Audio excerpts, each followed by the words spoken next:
baby. It's Young Thriller. We out here live at Fansgiving. I'm about to show y'all what we do around here on these streets.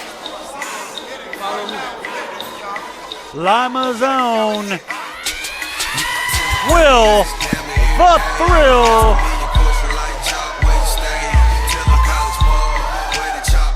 Will the Thrill making his way out to the ring.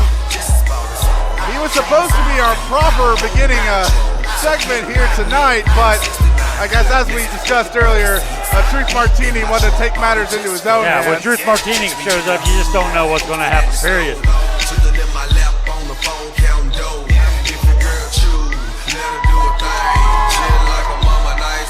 Will the Thrill, every time he comes out here, people of his city always feel like they can get behind him.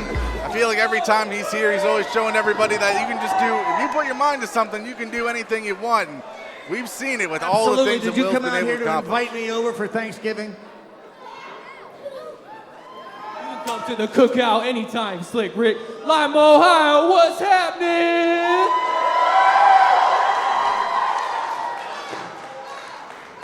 It's good to see y'all here at Fansgiving. So how many of y'all fans out there have been here since day one, huh? Yeah, I see a lot of y'all out there. You know, I used to sit out there too, right where you at. But you see I'm standing in here, right now, tonight, and I got something I want to say. Because I don't care who it is, whether it's the Wikked, the crew, or anybody in that locker room, I want a piece of somebody right here, right now. Oh, Will throwing out So an whoever open wants to challenge. step up and face Will the Thrill, come on down. The second I heard that whistle, The first stringers with Coach Steve. it's been a bit since we've seen both members of the first stringers here back together in war. Coach Steve got the crew back, not that crew, CREW, here back once again. Brandon Fields not out with them right now. Lima sweat hogs. But what I'm going to say is, I didn't bring just one guy to fight you tonight. I brought two of my best gentlemen to fight you tonight. Get on in here, boys.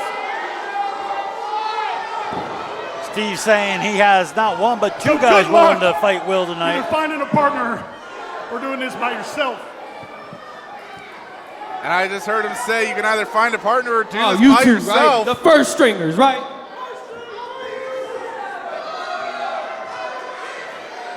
More like the fourth stringers. All right, so here's what we gonna do. Bench players, here's what we gonna do. Fansgiving, right?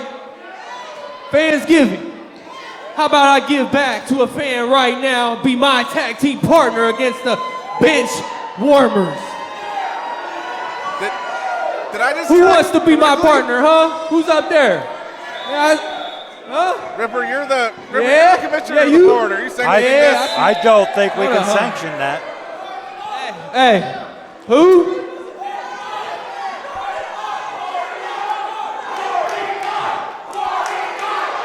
Wait. Where's he at? Where's Am he at? I don't see that him. name correctly? Where's he at? Ooh.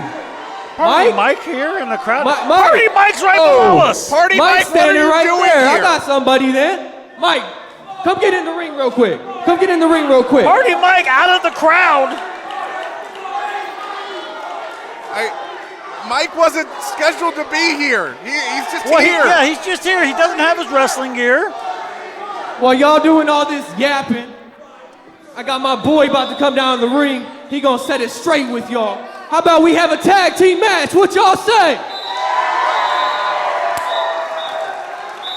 All right. Well, Let's do this then. Get them on. Will the Thrill picked a good person. I didn't even see Mike was here until he just appeared down below us.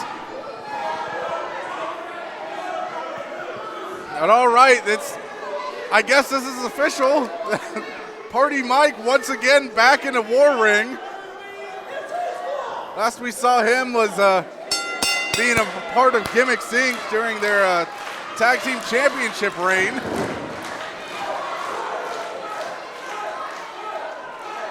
Ripper, I can only imagine the thoughts currently going through your head as to This is like the third or fourth time throughout the history of War that Party Mike has come out of the crowd. I don't book this guy. I know you don't. He just keeps showing up. He just keeps this just keeps happening.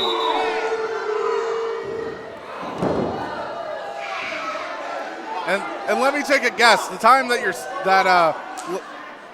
John Paul brought him in was not brought to your attention whatsoever until it happened, was it? No, it was not. Connor Knox now firing off. Getting fired off. And now getting fired on. Big super kick there from Will the Thrill. Will going to the high rent district. Whoa! Huge Rana there. Sending Connor across the ring now. A beautiful drop kick, Bryce. And now a tag into Party Mike.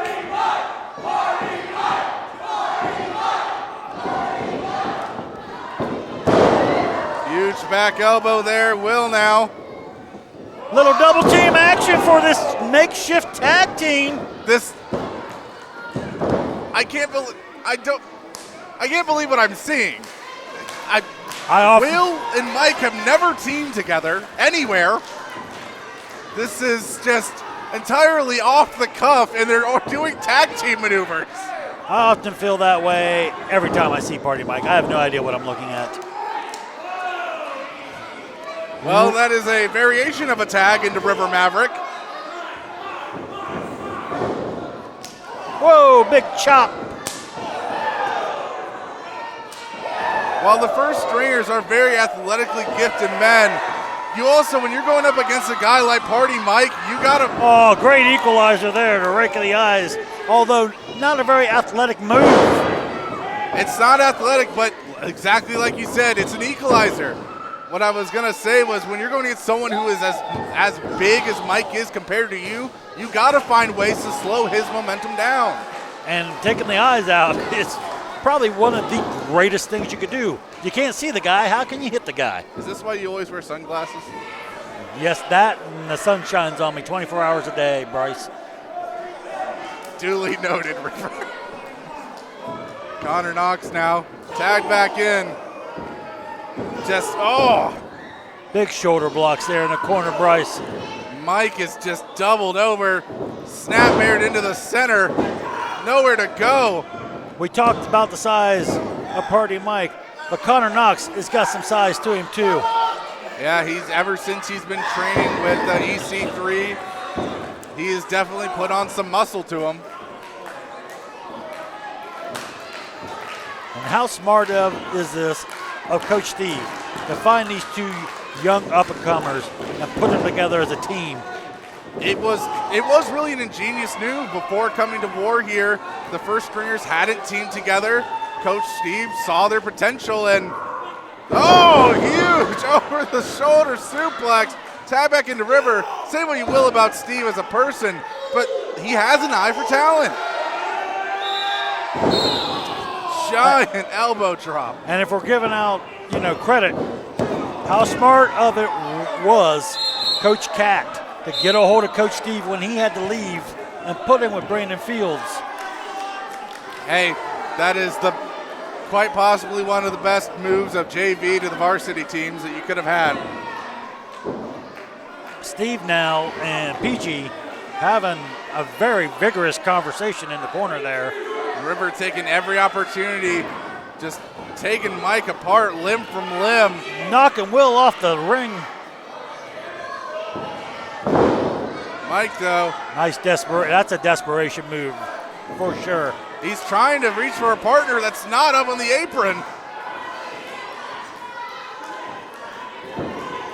You can tell that Mike was absolutely not prepared for this in any way, shape, or form. He is normally when you're prepared for an actual wrestling match and in proper gear, you wouldn't have clothing like his big chunky sweater than his more baggy pants that the first stringers are using right now. Mike did not come here to wrestle tonight. Usually he has his, you could tell, because usually he has something underneath there, but not tonight. Coach Steve just pulled Will off the apron, let him collapse to the floor. Mike is just kind of dazed and confused at this point. I don't know if he's fully aware of where he is. Look at these two guys are working like a well-oiled machine. They use the old allergy. Yep, there's that good high-low combination, and it's enough to get the 3.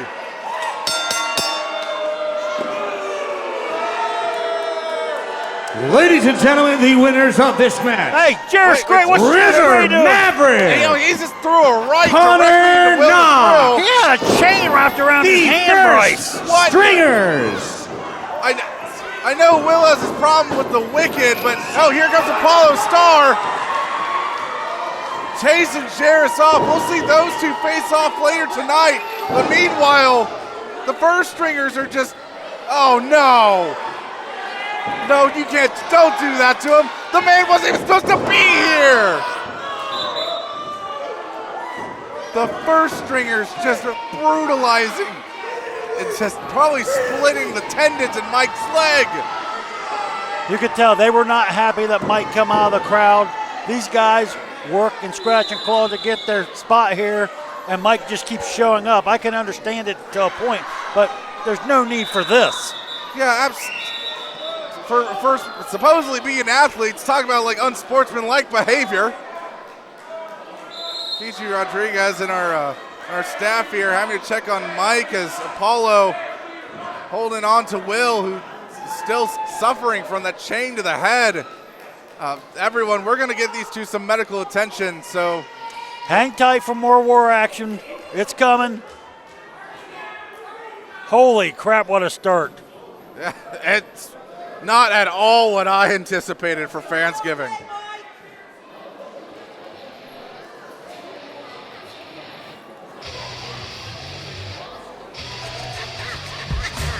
This is probably some of the most obnoxious music anywhere. Our next match is scheduled for one fall.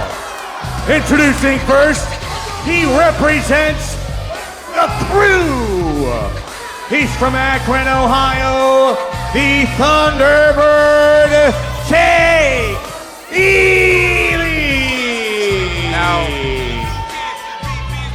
is it just because it's Jake Ely it's annoying? Is it the song it's annoying, or because the what the Crew did to you?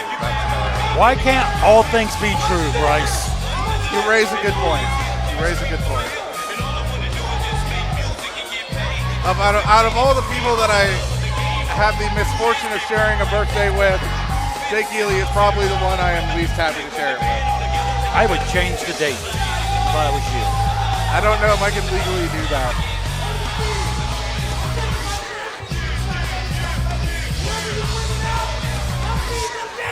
Oh, you're going to love who I bring out. You're going to love who's coming out. Well, Jake Ely's talking about that championship opportunity that he still has in his back pocket, but he's got to get through this behemoth first. And from Fenton, Louisiana, he weighs 280 pounds, the Brolic Tyson Maddux. River? That's right, I went to Louisiana. You went to Louisiana? And where the heck did you find this muscle-bound monster? Big, isn't he? That is the smallest word you can use to describe him. We've seen some freaks of nature here at War, but look at him.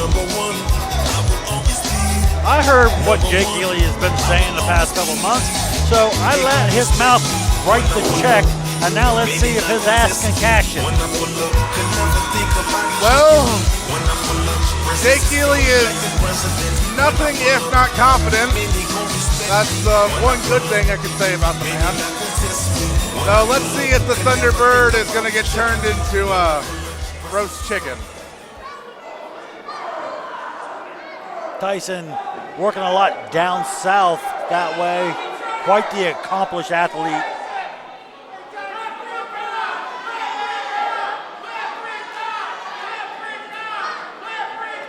Referee Barney making sure that Jake Ely doesn't have any paraphernalia hidden away somewhere in there, and I think he's found something. Probably. There you go. What in the world is that? I can't tell from here. Is that a roll of some sort? I know he's loaded the boot in the past too as well. See, I think that loaded boot, I think was more for the after party. I don't think that was for this. Well, the bell is rung. Yeah, I want Jake Ely. Take it all in, Jake. Look at the size of this man.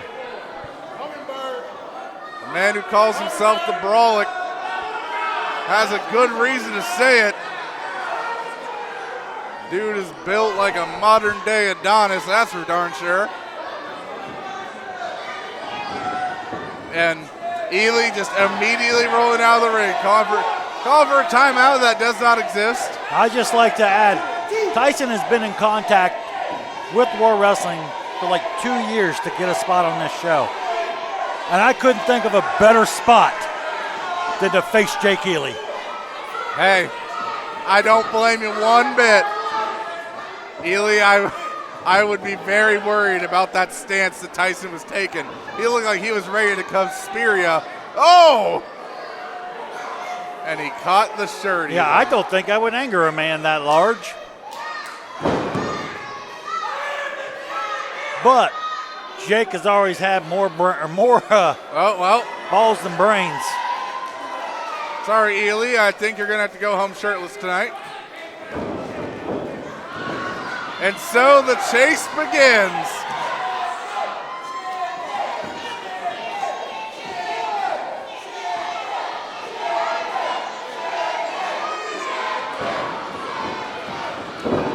Oh, and there's Jake Ely using that craftiness of his to get the jump on Tyson. But he better use something. Uh-oh.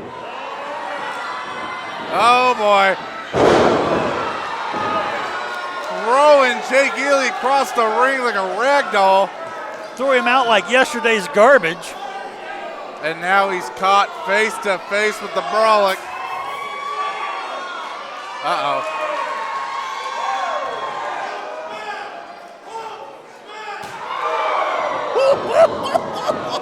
You see the size of Tyson's hand, too. That's like getting hit with a frying pan. I felt the thud of that from all the way up here. Oh, it rippled. And he's going to do it again. Oh, the Thunderbird can fly. Beal thrown through the air. Took a nasty landing, that's for sure. Tyson Maddux. It almost is just like he's playing with his food right now. Thunderbird quick on his feet there, Bryce. That's the one advantage I'm going to give Ely in this match right now, is that he does have the agility over Tyson so far. But when you're caught like this, that don't matter. Giving him a thunder wedgie. Yippee-ki-yay, cowboy!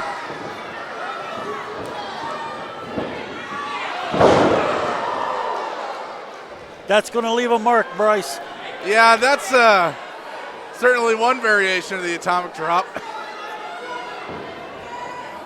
And now, Tyson, show off that strength of his, holding Ely in the air, letting all that blood flow, turning it into a gorilla press. What in the world? And he's just doing push-ups with the man. Somebody get a squeegee. Oh. Huh? The Thunderbird kicked out? I can't believe it. He's a better, I'll say this. Jake Ely must be a better man than me, because I just would have laid there and let the 3 count happen after that, Bryce. I would have let that 3 count happen, like, I think, at the very beginning of this match if I saw the man who came out through that curtain.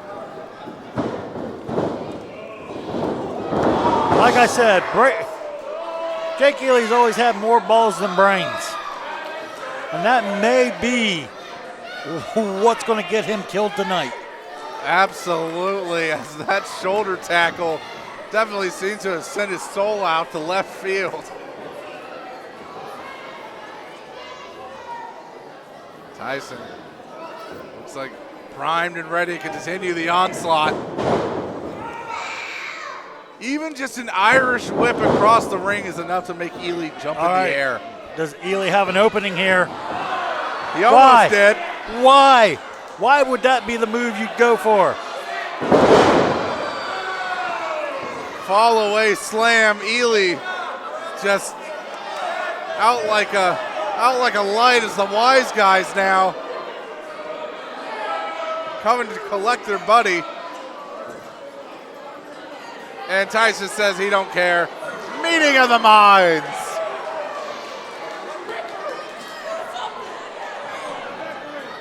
Well, the fans are asking you to do something, but there's really not anything to be done. Who is under? Who? What? Huh? There's something going on underneath that ring. I see a hand. Whose hand is that? Who is under the ring?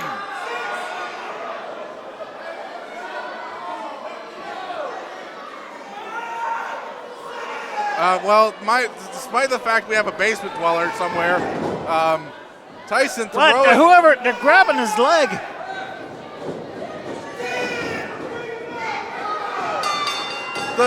The mystery arm making Tyson lose by a count out. What? Jake Ely. Ladies and gentlemen, the winner of this match as the result of a count out. Jake Ely has won again. Ely.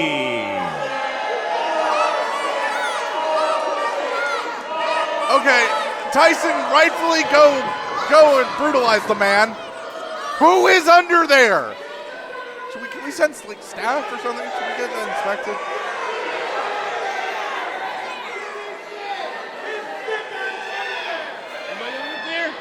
What's Jimmy Shane doing in here? Jimmy Shane's banned from the building.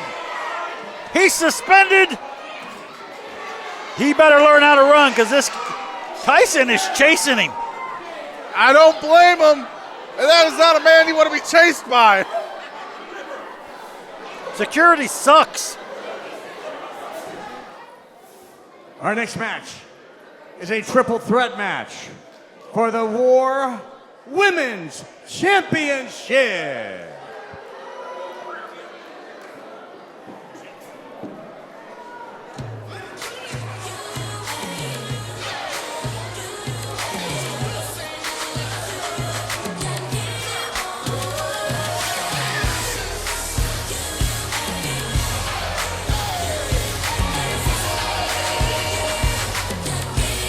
Remember, this is a woman I've been anticipating coming back to War for quite some time now.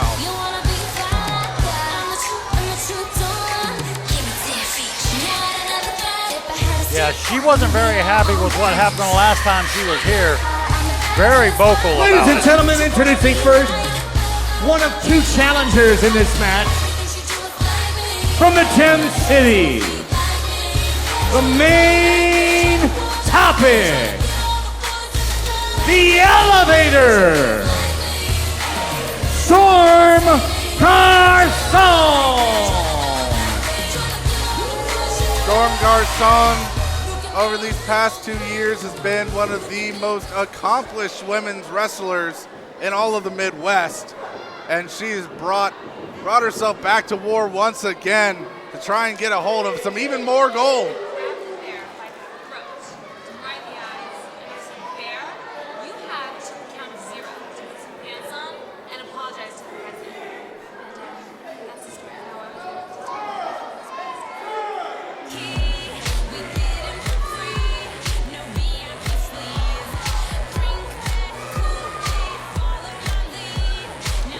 And our second challenger in this triple threat match is from the Electric Forest. Everyone's bestie, Stephie Mack.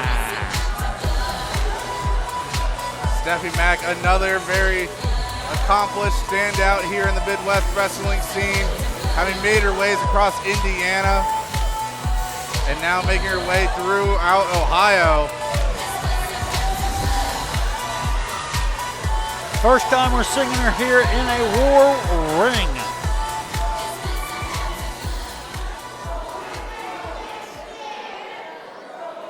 But now, of course, last, but the very especially not the leastest. The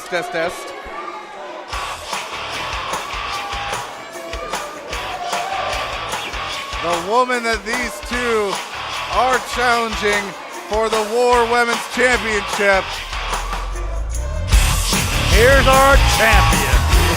From Stafford, Virginia, the SSB of professional wrestling, the War Women's Champion, Paris McQueen. Paris McQueen, ever since winning the War Women's Championship, has taken on all comers. And tonight, she's going to have possibly the biggest challenge of her title defenses thus far, taking on two competitors instead of just one. Yes, this is her first three-way title defense. Like you said, Paris has been a fighting champion ever since she's gotten that belt. She's taken on all comers. All right, the bell is rung. This triple threat match is underway. And Ripper, this is going to be a very interesting matchup because there's two women who really like to play ball in Paris and Stephie. Storm, not so much. I heard originally this was not a three-way match. It got turned into a three-way match, and Storm not happy one bit. I wouldn't be either, because taking your 50-50 odds down to a third, I mean, you don't have to even be pinned to be wind up losing this match. And the same goes for the champion. The champion does not need to be pinned for her to lose the title tonight. As long as either Storm or Stephie gets a pinfall or submission, they walk away with the championship. Wow! Oh my God! Like she was shot out of a cannon. Storm crossed that ring. She's named Storm for a reason. She just looks like a bolt of lightning out there. Storm Garcon, currently your Divine Women's Champion. She's also the Independence Pro Women's Champion up in Michigan. Going up against one half of the Divine Women's Tag Champions, it's Stephie Mack. And of course, Paris McQueen, the Wars Champion. This is a star-studded bout here for Midwest Wrestling. Yeah, it's almost like an all-star game. Yeah, absolutely. Oh, that's kind of a shortcut, though, grabbing the hair like that's. And Storm has been known to take some shortcuts. Hey, in a matchup like this, it's all legal. There's no disqualifications. Storm right now, of course, having not made friends in the beginning like the other two did, making herself wind up being the punching bag between the two of them, but she is not going to take kindly to it whatsoever. She is going to make sure you're just a non-factor. It's almost as if she's annoyed. I've seen Storm in just about any state she could be in when she's wrestling. If she is mad coming into a bout, she will make sure you feel her wrath. That is absolutely for certain. And you heard her say it. She said, "That's it. It's time." Oh, Paris reverse into a line there. Back elbow.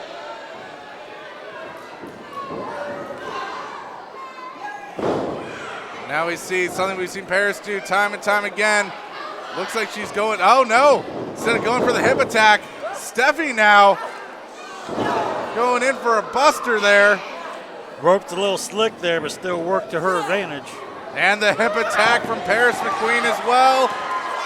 That is That is twice the action that you don't want.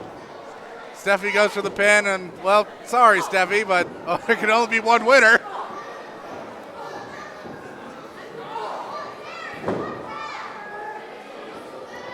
Storm now. Measure, yeah. Holy crap, what a kick to the chest. Storm measuring it up the whole time. She might not be the tallest around, but she has those really long legs that can do some serious damage. What in the world? Paris just stole one. I'm going to say she stole one right there.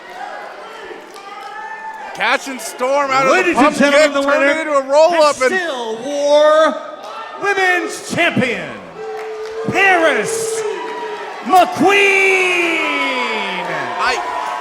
I can't believe it. And Paris McQueen managing to get the victory here, retain her title, and Storm looks incensed.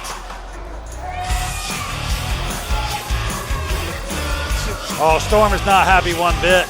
And Paris McQueen being a good sport, helping Stephie to the back, but you saw Storm yell at Rick, and you're like, that was not 3, right? But folks, all the same, the result is what it is. Paris McQueen is still your War Women's Champion. I'm definitely going to hear about this from Storm. I'm telling you that right now. Since the anniversary show, Jake Ely has been undefeated since the anniversary show. They have lined him up against the Thunderbird, and the Thunderbird is cockeyed his way over anybody who went toe-to-tail with Jake Ely. You know what? It's time. It's time, Crash! Crash, I'm calling you out, baby. I'm calling you out. I am the Thunderbird. I have my title shot, and I'm coming at you, big boy. You best be ready. Thunderbird, cometh! Kika!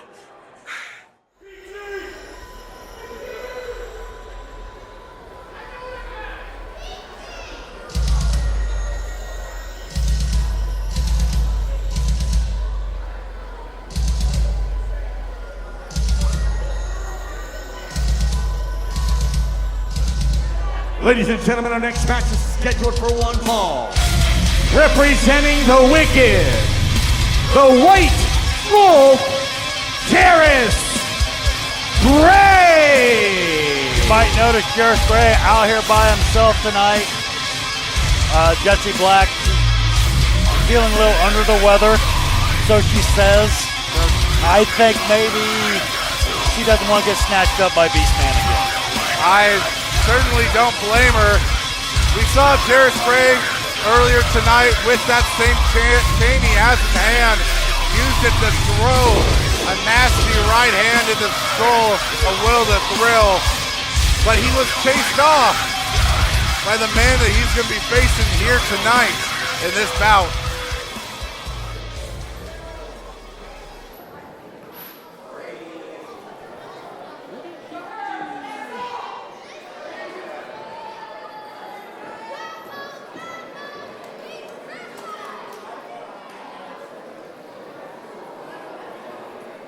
Thinking on the Wikked in their history with Will the Thrill and Appollo Starr over this past.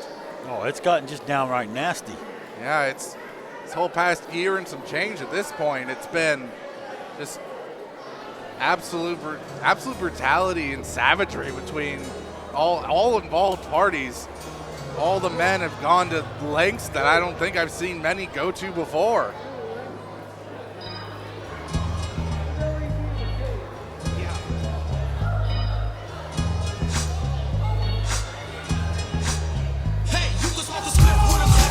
There he is, War Hall of Famer. From the Rage Dojo by way of Buffalo, New York. Champion, Poison, Uncle Q. Apollo, Starr. And as you heard Rick just say, Apollo Starr. Apollo coming out here, always very jovial in the entrance, but Ripper, I don't know if you feel it in the air, but there's just something a little different tonight. I think Apollo, I don't know if it's the gear, I don't know if it's the look on his face, Oh, that bell rings. Regardless of what you see in the entrance, there'll be a switch get flipped. And I think that switch already just got flipped as Jheras threw his shirt at Appollo. Apollo Starr, hands down, one of the most dangerous men in that squared circle ever. Yeah, absolutely. Of all time, anywhere, any place, anytime. And before, eyes in the back of his head. Hey, he's a Hall of Famer for a reason. Apollo's done it all. He's seen it all. He's fought it all. Jheras thought he was going to get him from behind. Apollo, like spider sense, felt him coming, got out of the way, and now he's in firm control of this matchup as we get started.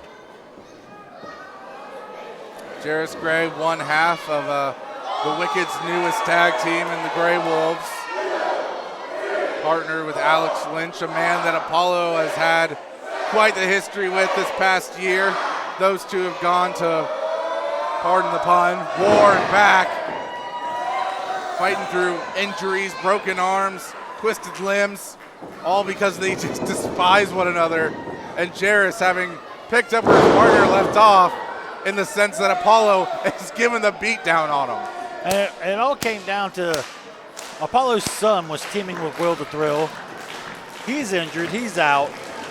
Left Will alone, and the Wikked thought that they had the opportunity to get rid of Will as well. And Apollo said, baby, not on my watch. Come to Will's aid, inserted himself. Now he is thick in this war as well against the Wikked. Absolutely. I feel like at this point, it's what started off as a bit of like, all right, you scratch my son's back, I'll scratch yours. This has kind of turned into everyone that's gone against the Wikked in this past year, it's kind of like a protecting the sanctity of the company. And did you see that right hand that Apollo just delivered to Jheras' jaw? Yes, I did, and there's a reason why Jheras is just getting leg dropped there and slinks to the floor, and his legs weren't even correctly oriented. I think Apollo might have already knocked him out. As he always says, he's finer than fine wine, better than you saw him the last time. Jheras.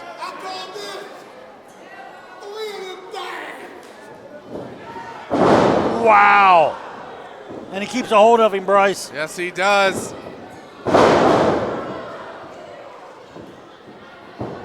And now, switching it up. Oh, my. Different styles of suplexes, one right after the other. Apollo Starr showing every bit of why he calls himself the timeless technician. A true ring general. You have to have the aptitude and knowledge like him to be able to get away with calling yourself Mr. Mo Better Wrestling. But Jheras now, having gotten some life back in him, taking down Apollo by the legs. Oh, clothesline to the back of the head.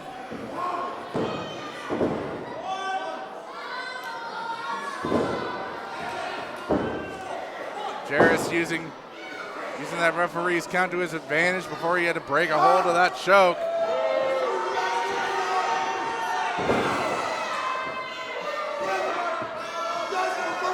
Now he has the opportunity. He gave himself an opening, bent the rules, did that choke, took his wind away. Gets in a couple of good moves, Bryce, but then he's jawing with the crowd instead of taking full advantage of the opportunity he just created for himself. I think that's part of that that wolf mentality that him and Alex Lynch both share. Part of why they work so well as a tag team together is that it's not just about doing the damage, it's about intimidation. They want everyone around them to fear them. But I also feel, do you think he'd done that if Jetsy was here? Maybe, maybe not. Knowing Jackson, she probably would have barked at some orders at him. Apollo trying to go for another suplex. Jheras twisting neck breaker there. Jheras working on body parts earlier before that, stomping on the legs, getting them ankles. Coming right back to trying to choke out Appollo. This time it is a legal hold. Rear naked choke. Appollo trying to get up to his feet.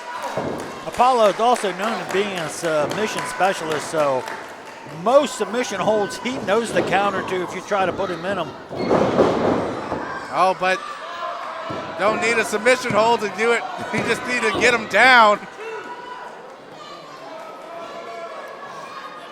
Jheras starting to look a bit frustrated there as he's taking deep, heavy breaths. Going back into another choke. And even if Appollo does know how to get out of most every submission, you have to think about the wear and tear this is still doing on his neck. Even if he's able to get out of it, that windpipe is slowly but surely being crushed by Jheras over the course of this match. And he's gonna run out of air quicker and quicker. Apollo fighting his way out of that.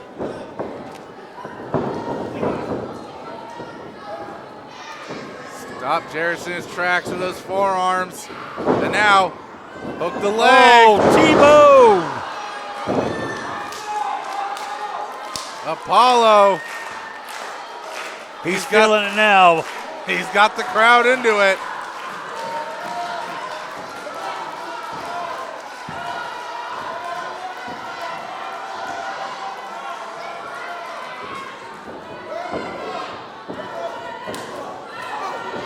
There we see being a strike artist is Apollo Starr, and get a little groovy with it too.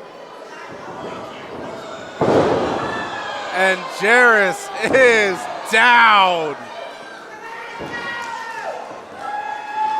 Nobody does a neck breaker smoother than Apollo. Absolutely not. Ripcord here. Oh, Jheras had it scouted. Catches Appollo. Is this going to be enough? 1, 2. No. The hand came down, but the shoulder was up, and Peachy acknowledges it. Yep, Peachy calls it off. Calling off. It was only a 2. I think the crowd's a bit surprised by that, but it's a good call. Yeah, the shoulder was up. Hey, he's keeping it the sanctity of the competition intact. Such a vicious series of clotheslines right there by Apollo. And now, once more, better than before. Bridging. There you go, the bridge did it. Kept Jheras down. The absence of Jetsy Black. Ladies and gentlemen, the winner of this match is actually, you can tell, Apollo it's seen it has affected how Jheras, in my opinion. I can see your point. Jheras was a bit more off the hook in that match. He was a bit more cocky. Definitely behaved differently than he was in his tag matches. You also have to think a lot of times. A lot of times. It's that chain again. Yep. Oh no. Trying to choke out Appollo. He doesn't need Jexy here to inflict damage. Will chasing off Jheras just like Appollo chased him off earlier.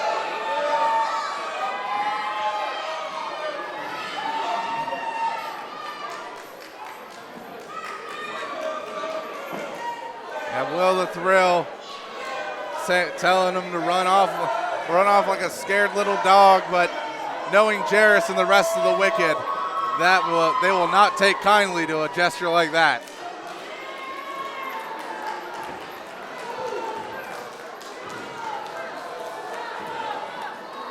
Now, Ripper, I guess the only thing we can hope for is that the Wikked don't try and stick their nose into the rest of the proceedings.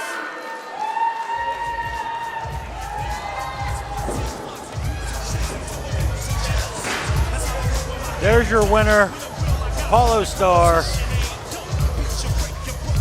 I don't think anything got settled between the Wikked and Apollo and Will tonight. Absolutely not.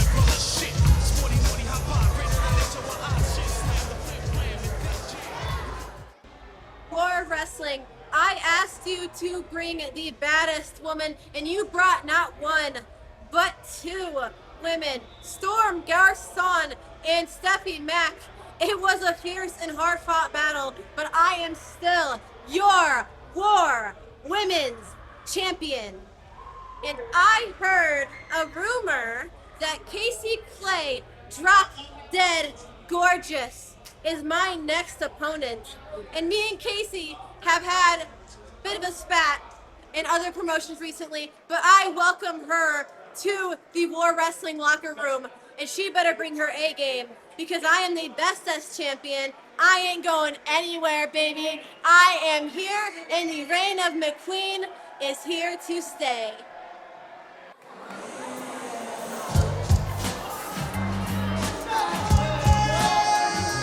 Introducing team number 1.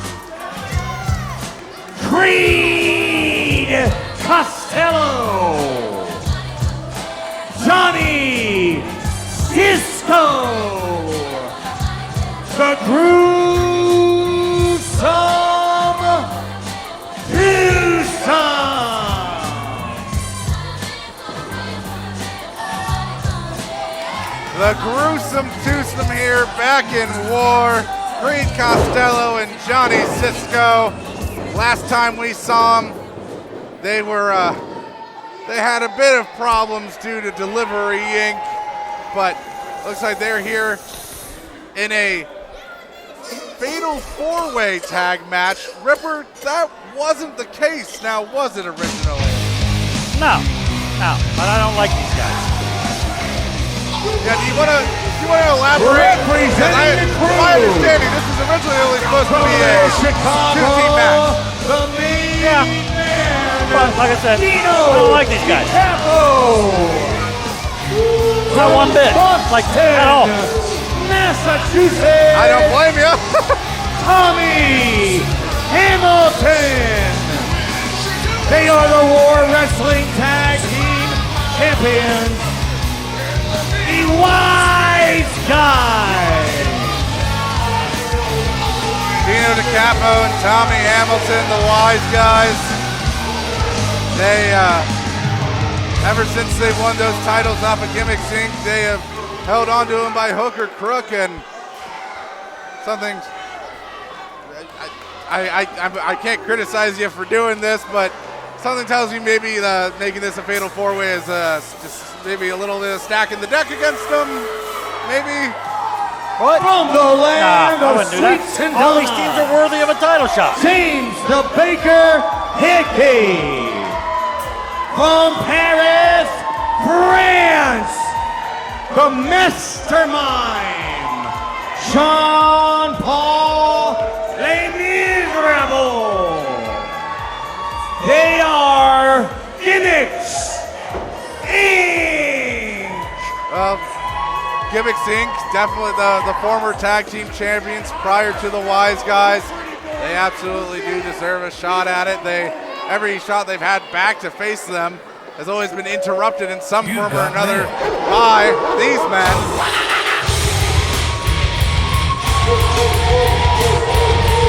And from Post Office Box 911, accompanied to the ring by Dexter Jr. I can't believe they let Dexter Sr. reproduce. Neither can I. And they made that little stop nose grab. I don't know what I have against this kid. Something about the way he holds that mailbag. I don't know. Now they brought themselves. I don't know. Maybe that's John Paul's dog. Did you say a dog? They've got the invisible dog with them that they had years ago. They brought the invisible dog back. My gosh, you're right. I couldn't see him past the ring. He was a little too short from my vantage point over here. My God, there is an invisible dog. Of course, Gruesome and Twosome being in this match, while they are still very new to war, of course, their previous match having been disturbed and interrupted by Gimmicks Inc. I'm sure that played a reason, not Gimmicks Inc., Delivery Inc., the other incorporation. I'm sure that played part into your reasoning of letting them be here. All right, I do kind of feel bad for Barney. Yeah, I don't envy his position whatsoever. This is not the type of matchup that you want to have to deal with in any way, shape, or form.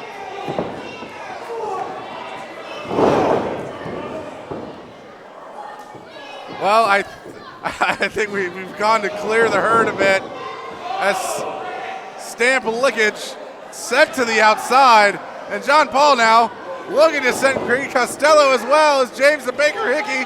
Oh, gets him on the apron. And a good old slobber knocker there. Gimmicks Inc. firmly in control. Patty cake smack, patty cake chop. Patty cake hands.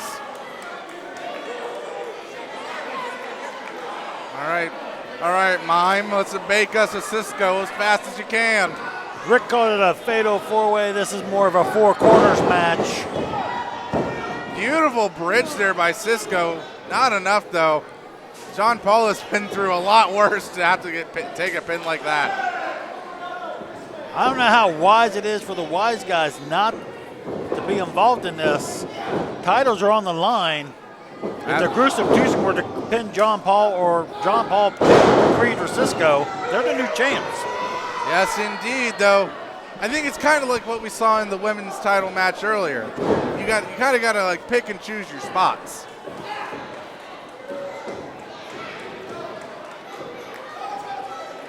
John Paul now. Oh. Very impressed with this series of moves there until he got hit in the gut. Russian leg sweep there by Creed Costello. Which is impressive because Creed's not even Russian. Can't say most people who use the maneuver are, but oh, James now. Big belly to belly by the Baker. Gonna drop them 15 tons of dough on you.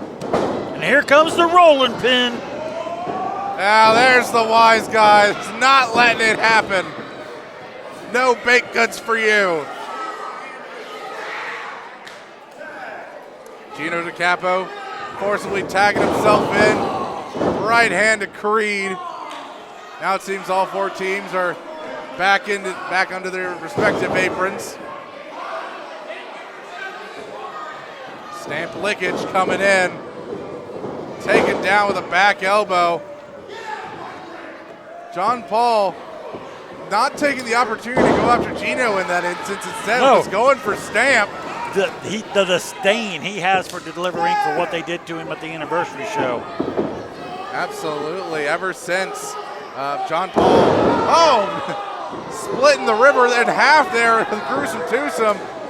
Cisco stopped Dexter. Dexter said, you know what, I'm good. Tommy Hamilton now taking the spot of Gino. As I was saying before, John Paul, ever since the anniversary event, has made sure that he will do everything in his power to ward off Delivery. And Tommy has sneaked something in there. He is choking Cisco out with something, wrist tape or something. Yeah, I'm not quite sure what it could be, but he hit it very well. Yeah, Cisco there looking a little worse for wear. Oh, dug out the way. Oh, belly shots there. Doubling over Hamilton. Cisco is a bit of a scrappy fighter, but now Delivery Inc. said, all right, enough of this. We're doing things how we want to do it. That's been their whole MO since they've come back. Oh, but a little bit of gruesome guy offense. I don't like the way that sounded. I'm never going to say that again. John Paul is, oh gosh, what is he at now? What is he planting? He's building a wall. He's building a wall on the apron for the Delivery Inc. So Delivery Inc. can't get back into the ring, and everybody else is helping. I mean, I can't say I'm surprised. All of these men in the ring right now have been hit in the head enough times. Wait a minute, what are Tommy and Gino planning on doing with their invisible bricks? With their bricks. Oh! To Cisco, the Baker and Creed, and John Paul. Did you see Dexter tried to get in? Boom, could not get through the wall. Dexter's knocking on the So wall. Stamp was pushing on it. Only them two would believe there's the wall there that they've just built. I mean, they got the invisible dog. Wait a minute. Dexter Jr. just gave him, I believe, invisible hammers out of the bag. So are they handymen now? Wait a minute, is that a chainsaw? Why, there's action in the ring, I think. Nope, the invisible chainsaw won't even start for Dexter. Where did your son get a handyman's license? You shouldn't have those. That's improper safety. Body slam. Oh, you slam on John Paul. Here comes the leg drop from Tommy Hamilton. That may be it. I was so distracted by the absolute baffling display by delivering on the outside that I almost missed John Paul getting crushed like a bug. Up in the air, he's again. Slide out the back. Oh, meeting of the minds. Tags in Creed.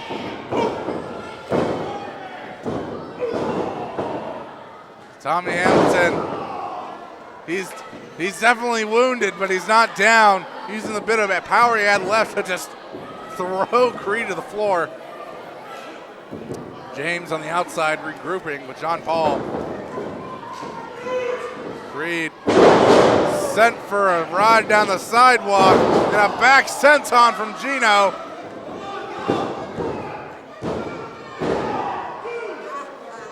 Dexter trying, I don't know what he's using now to try to break through the invisible wall in front of them. Gino, though, taking firm control inside the ring.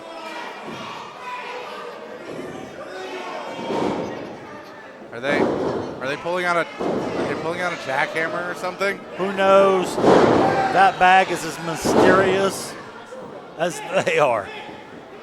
Creed trying so hard to get to Cisco, pulled away just as he was fingertips away from his partner. Gimmicks Inc. now is trying to draw everyone's attention to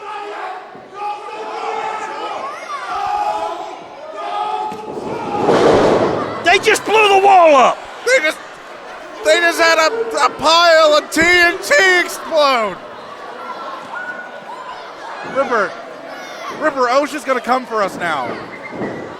Yeah, that's an OSHA report. Do we have any funds left? Oh my gosh, big elbow on the top, splash. Everybody's down, the ref's down. This is why you don't play with explosives. You're supposed to be trained in that stuff. You're mailmen. I'm just lucky none of the debris got onto the fans. Yeah, it was a very contained explosion. Oh God, is the dog biting someone now? Oh, I'm stuttering. Oh, John Paul! Flying mime to the outside. I think the dog woke up Barney. I think that's why he's back. Outside the ring. Gimmicks Inc. What? John Paul's fighting with the dog. Yeah, both Inks are taking themselves out of here. They're in through the curtain, battling in the back. That just leaves the Gruesome Twosomes. When the Cisco managed to turn the throw into a flying cross body, lung breaker there is now Gruesome Twosome. Are the Gruesome Twosomes going to steal them a tag team championship? And they're only their second match of the company. There is a super kick, Creed with a cover. 1, 2. Gino barely kicking out there, 2.999. Cisco and Costello. Oh, too much man for him. Yeah, they just got sandwiched between the two. Now Tommy back to his feet after he's throwing that haymaker. Oh, double pin there, and that's gonna be it.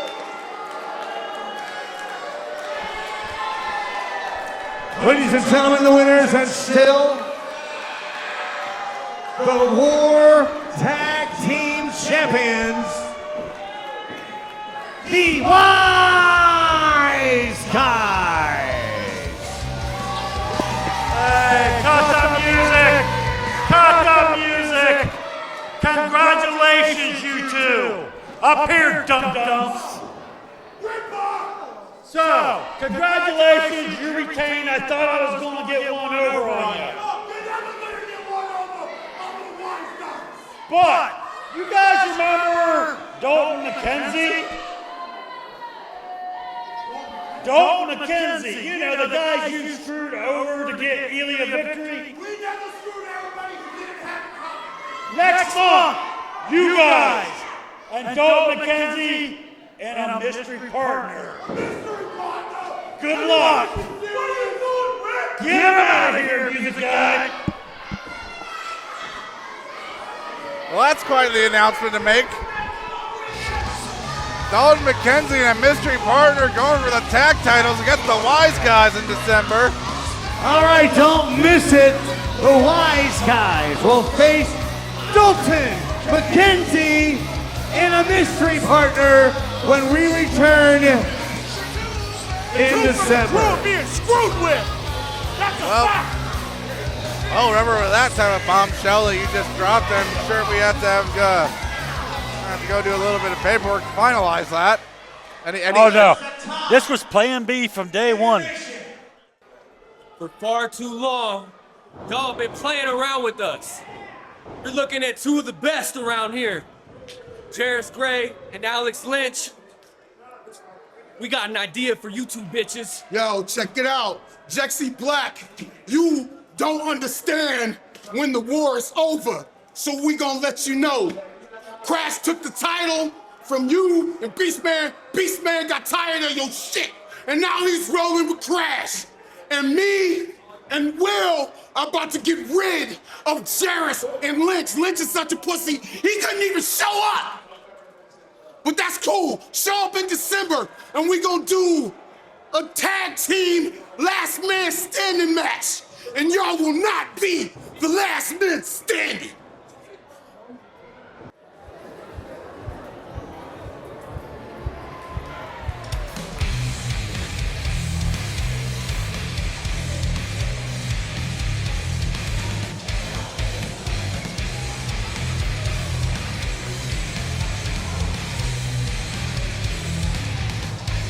Ladies and gentlemen, our next match is scheduled for one fall.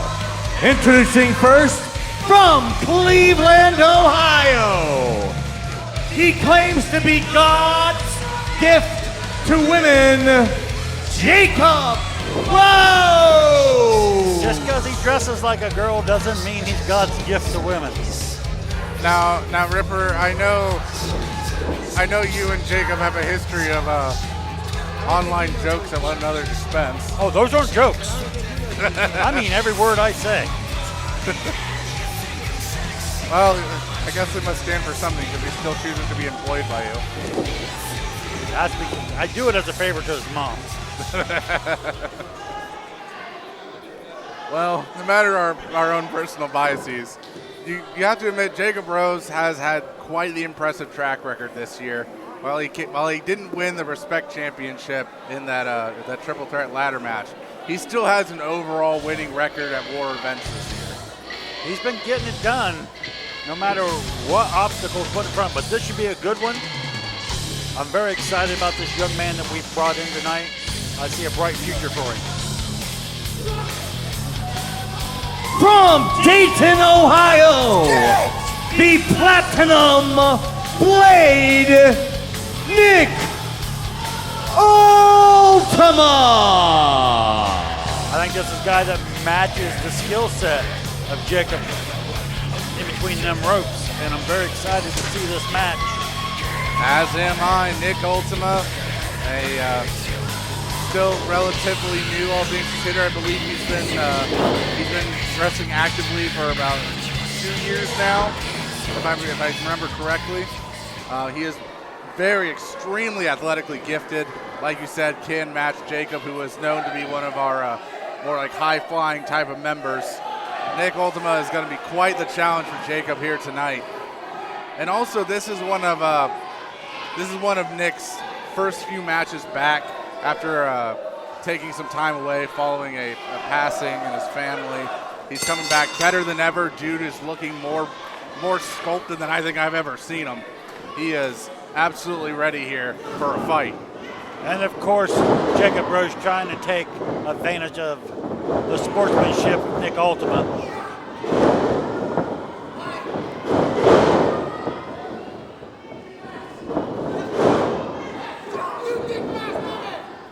Very fast-paced opening there. Absolutely. Shooting Jacob Rose off. Oh! Ultima knocked down with a shoulder block.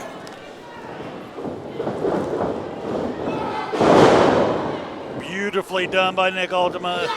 Wow! Drop kick to the side of the head, Bryce. Big airtime there he got with that jump, and Jacob rolling onto the outside to catch his breath. You know, I'm going to be really intrigued to see how this goes, not just because of these two styles, but also a lot of the times that I've seen Nick Ultima, it has mostly been in tag team action. So this is a nice rare treat for me, at least, to see him in singles competition. I watched him work a charity show against another guy that war fans know, Dustin Reyes, and I was so impressed that I knew I had to get Nick Ultima here in a war wrestling ring. He definitely chose wisely, that's for sure. Now Jacob Rose, extending that leg right into the throat of Ultima.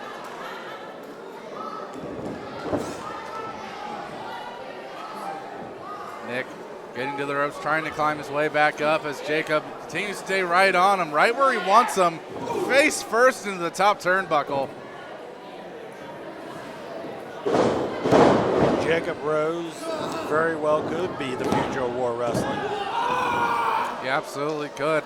Jacob has won championship gold in just about every promotion he's ever stepped his foot in.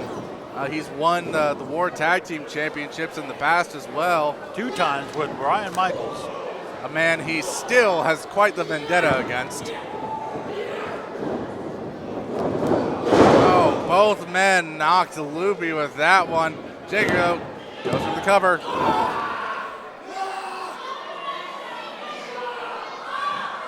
You see the gritting of the Nick Ultima's teeth. He has that tenacity in him. He is looking to do everything he can to survive Jacob's onslaught. Stiff kick to the ribs there, trying to take the wind away from Nick Ultima.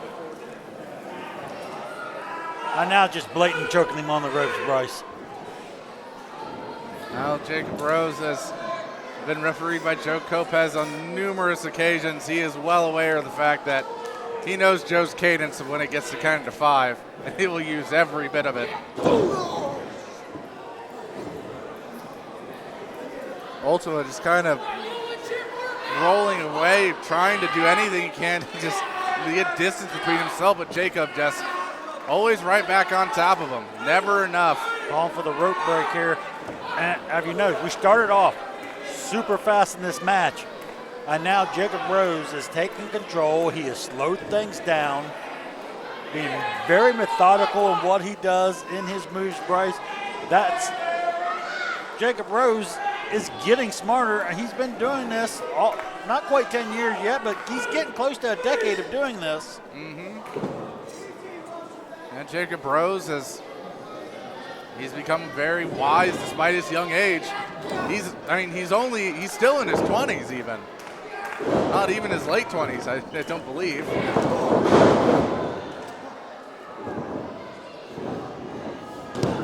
1-2. It was a real huge back elbow, but it wasn't enough.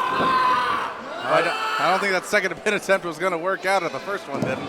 But it also shows you how diverse Jacob Rose is in the ring, because he went that high pace with Ultima at the beginning, back and forth.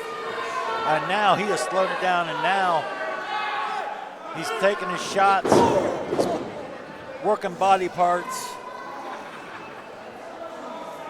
Yeah, Jacob has definitely diversified his portfolio, you could say.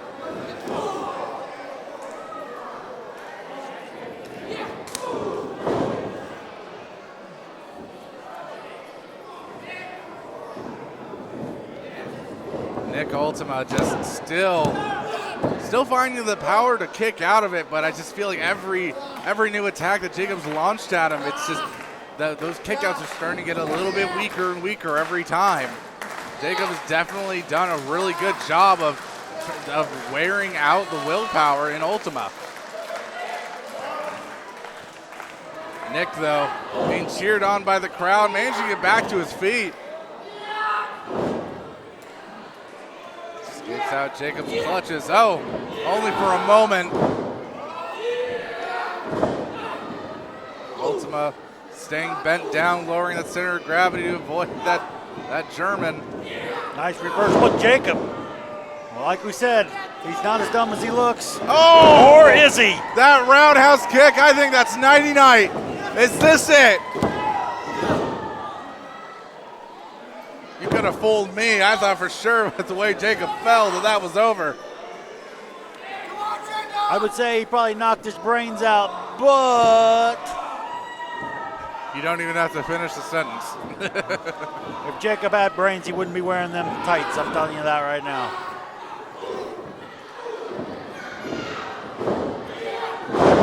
Very beautiful German suplex there by Jacob Rose. How much did that take out of Jake? I've seen him grab at the knee. I see him. He's clutching at his chest, having trouble breathing. Oh, and that same knee that he was holding on earlier, right into that top turnbuckle. And that's one of his signature moves throughout a match, being able to hit that high knee strike in the corner. This is going to be the type of turnaround that Nick Ultima really needs. That Enziguri there, turning the tide for him. Now over the top. Sunset, is that going to be it? No, Jacob barely got his shoulder up, but Kopez did see it.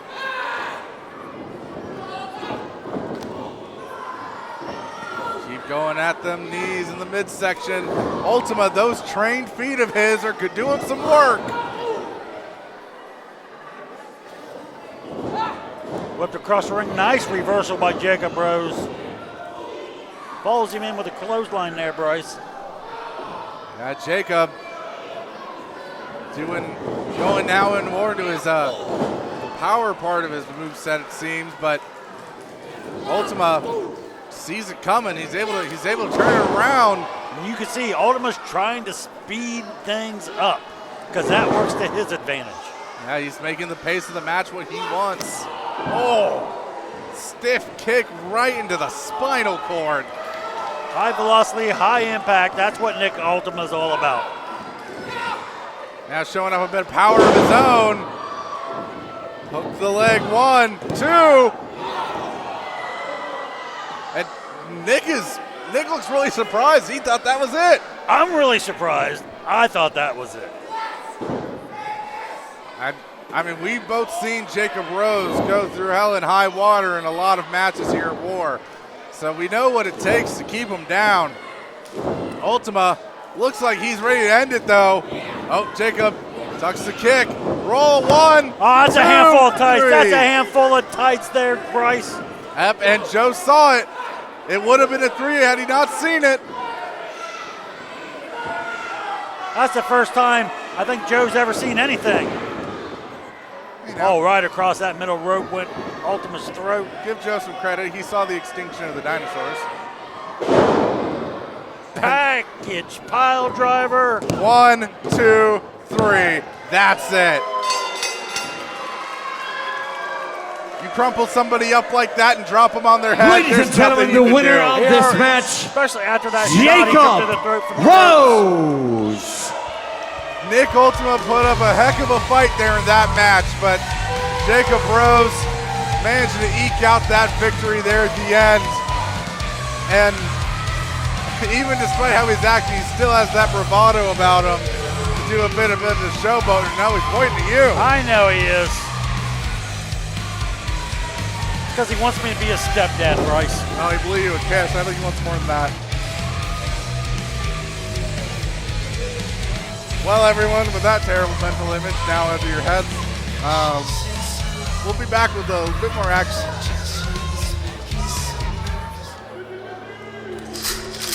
Shotgun Tony Gunn!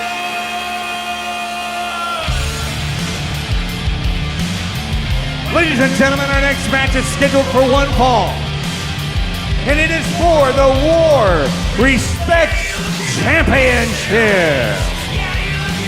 Introducing first the challenger from Rector, Arkansas, Shotgun Tony Gunn. Shotgun Tony Gunn coming back to War Wrestling for another shot at the War Respect Championship.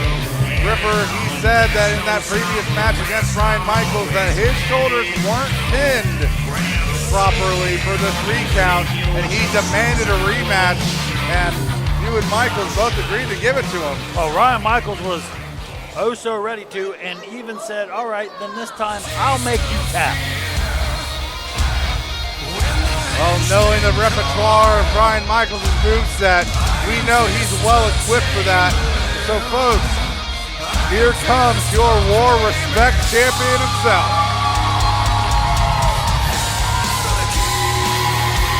From Winnipeg, Manitoba, Canada, he is the War Respect champion, Ryan Michaels.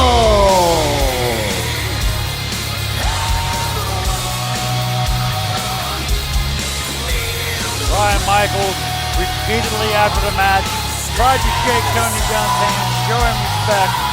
Tony Gunn had nothing of it. Yeah, he certainly did not. I mean, that kind of lines up with Tony Gunn's whole MO, though. Seeing him and how he behaves with the likes of what we've seen in OVW and whatnot. He's the type of guy who's all about himself, his priorities. It takes a special type of person for him to really show you any bit of kindness, let alone respect. And that's what it's all about right there, Bryce, the War Respect Championship. Ryan Michaels, he put out the challenge. He said, give me anybody. It doesn't have to be War. Anybody feels like they can take this title from me, show up.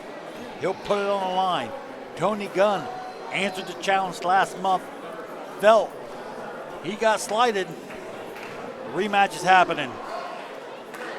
And the bell is rung and they're underway. Later tonight, we'll see who Ryan Michaels' next opponent will be as Eric Surge takes on Brandon Fields for the #1 contendership. Yeah, that match is and it may not be Ryan Michaels' next opponent. It might be Tony Gunn's next opponent. It might just be. But before we get there, we got to see who wins this. And I can tell you this, based off how these two went at each other last time, I can only imagine how much more ferocious this bout's going to be.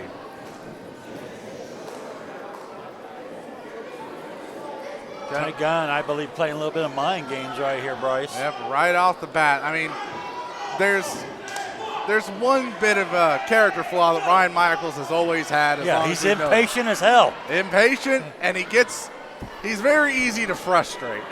And that has been his own undoing on many occasions. And I think Tony Gunn, since last time he faced Michaels, has probably gone and studied up some tape on him and has probably recognized that fact. There's also one thing that Michaels loves to do, and that's showing that anything you can do, I can do better.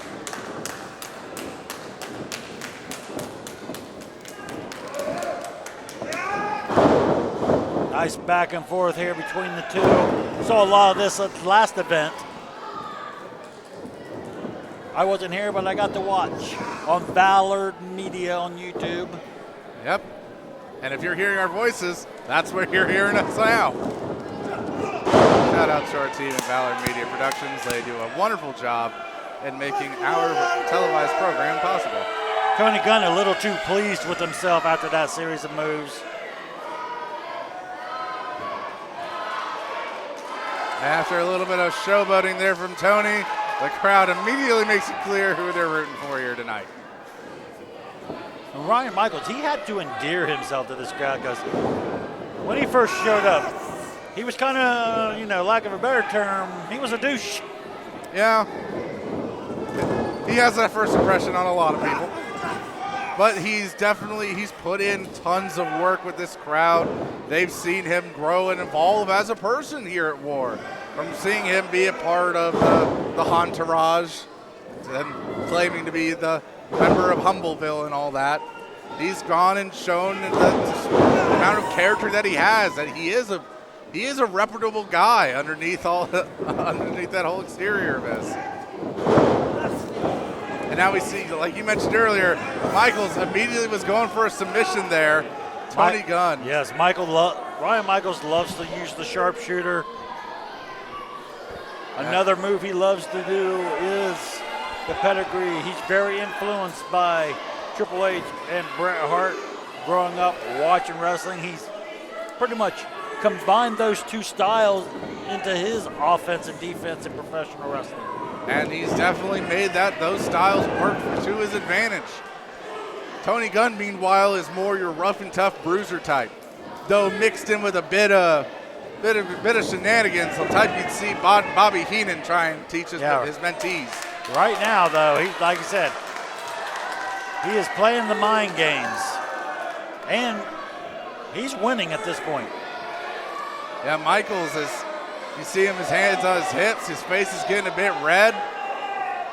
He's not too happy about what's going on, and he realized, he saw what Gunn was going to do. Right onto him.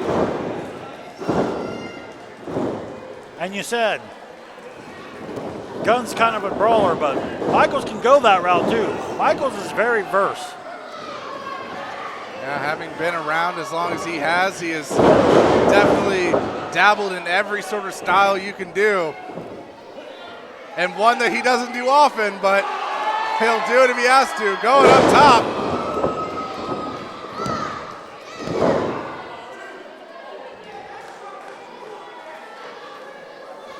Michaels is the type of guy that you could probably put him up against the best of the best, and he'll always show you just how much heart he can put into every match. Oh, he'll measure up. Yeah, for sure. He will always give every opponent he faces a fight. That's for darn sure. Tony Gunn, though, capitalizing on this opportunity now. A little stun gun action there. Stomping into the back and the chest of Michaels. And notice where he's also aiming, right along the neck there, along the shoulder blades that covered up with a kinesia tape. Well, yeah, that's when you come out with stuff like that, you just automatically make that a target, Bryce. Yeah, it's free real estate. Tony Gunn's been at this a while, so you're going to show him where to attack you at. He will oblige. Yep, indeed, Tony Gunn is a multi-time OVW champion, heavyweight champion, tag champion.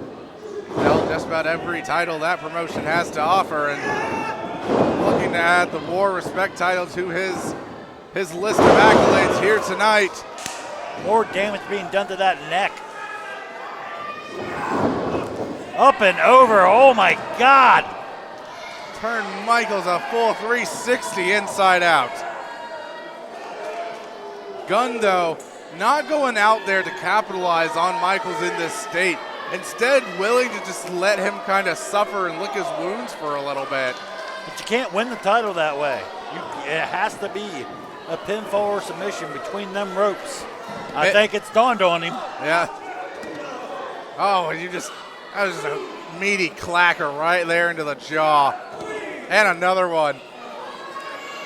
Though you saw Gunn had to shake off his hand there. I think he realized that Michaels' jaws had made of titanium or something. Michaels got a head like a cinder block. Climbing up is Tony Gunn. High rent. Michaels stopped him before he can finish his ascent.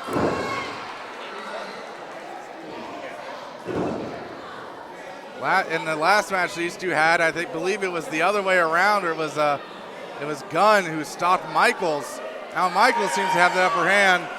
Looks like we got a superplex coming, Bryce. Yeah, both men now vying for position. Gunn blocking it. Oh, sliding down. Very nice. Turns it into a power bomb. 1, 2. Only a 2 count. Very, very wise move there from Tony Gunn, but it's still not enough to put the Respect champion down.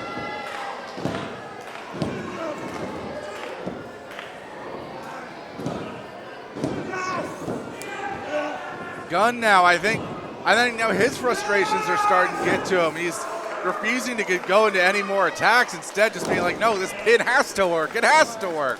Michaels, he's feeding on the crowd. You can see he's feeding on them. Yeah, if he's getting them ligaments moving, that blood's still flowing. That means he still has some fight left in him. Oh, nice high knee. Got Michaels up in the chin with that one. Michaels turns it around. Impaler DDT. Michaels, though, not able to capitalize on it. I think just lifting up Gunn used up the strength that he had. Well, he took those shots to the ribs when he was trying the superplex there. Using his ropes to get back up to his feet. Michaels now got the leg. Could we see it? Gunn struggling, doesn't want that sharpshooter to come in.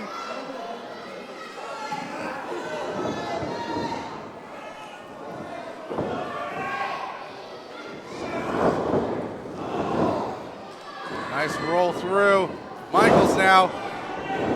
You mentioned earlier about saying Michaels is willing to play ball if Tony Gunn wants to be a slugger. Yeah, I mean, he'll throw fists with the best of them. Connected with that atomic drop he missed earlier. Another one. Gunn's definitely going to be feeling that one tomorrow, that's for sure. Just the shockwave that goes up your spine.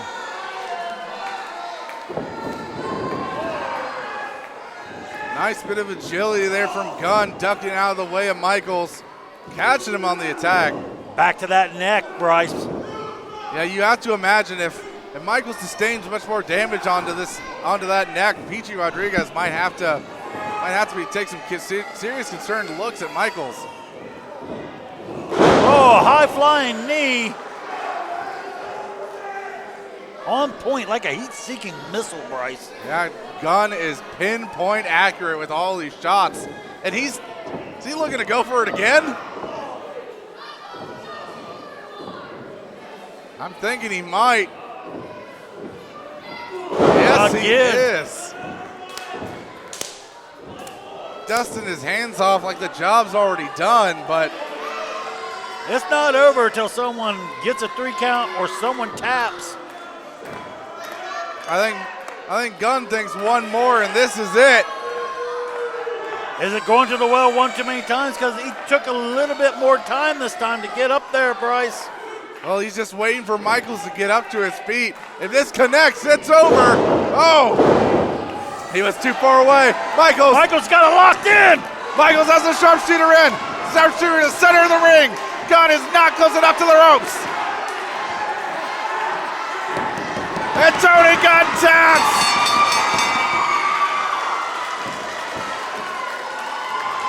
Ladies and gentlemen, the winner, and still the War Respect Champion, Ryan Michaels.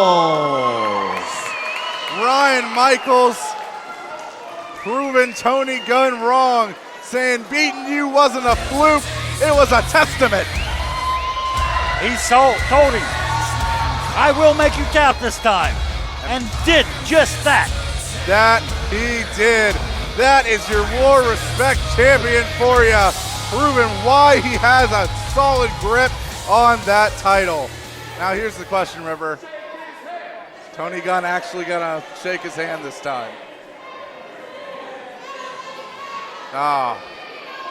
Gunn just turning away. I don't even know what he can be. The only thing he can be mad at is himself. Now Michaels ain't letting it go this time. If you want to be here in front of this crowd, that dead clearly got behind you.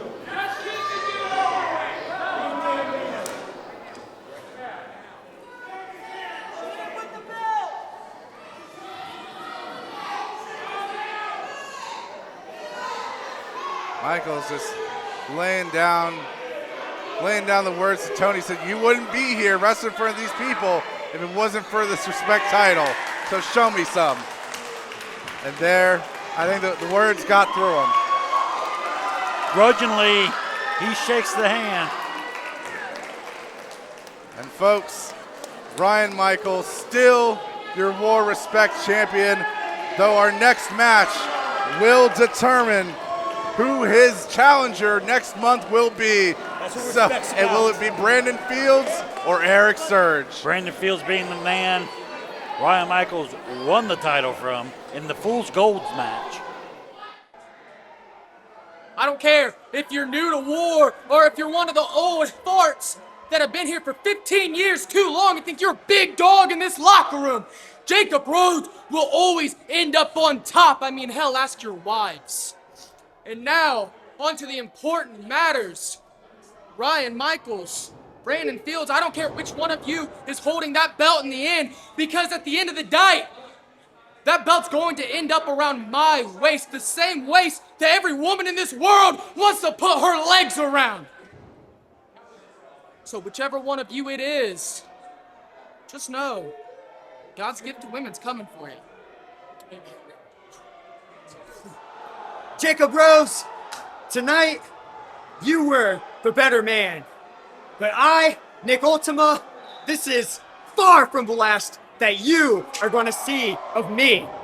You may have won the battle, but you have just started a war!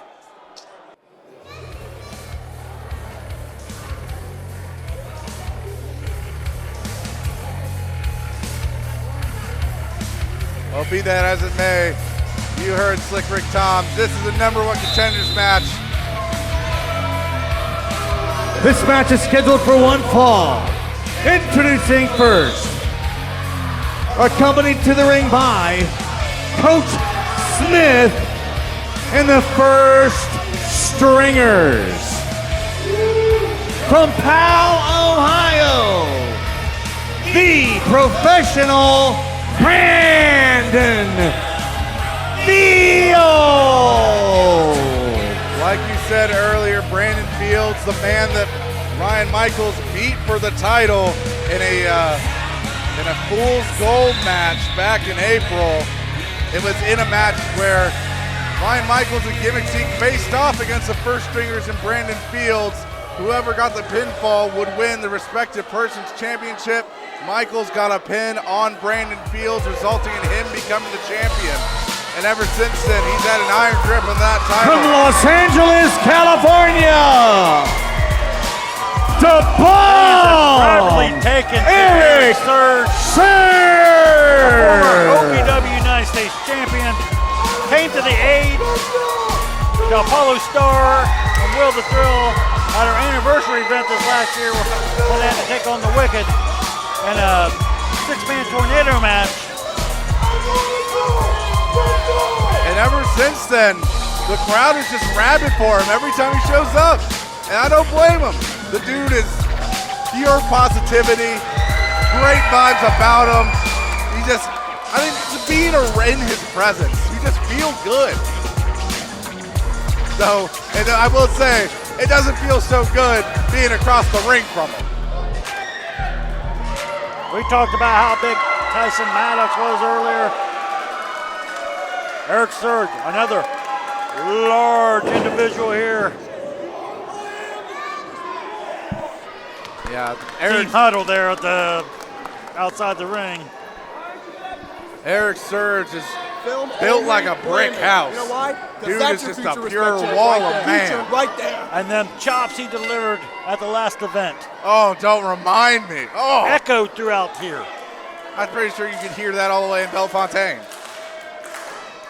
It's Bellefontaine. You know, I had to poke fun at you somehow.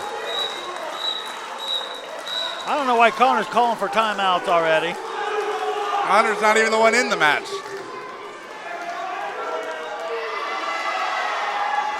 Again, I understand why Coach Steve's here. I don't understand why the first stringers are out here. I mean, it's been a bit since Brandon Fields and the first stringers had linked up again, but anytime that they're together, it's always Brandon and Coach Steve seem to have some sort of game plan with them to run interference on the outside for them, and they're pretty effective at the job all the same. Just hopefully Connor Knox doesn't knock out our cameraman by pointing. I'm just saying, they're going to be out there being cheerleaders. Put some skirts on them. I mean, this is the second to third huddle we've seen since they've come out here. This isn't the NFL. You don't get a huddle after every play.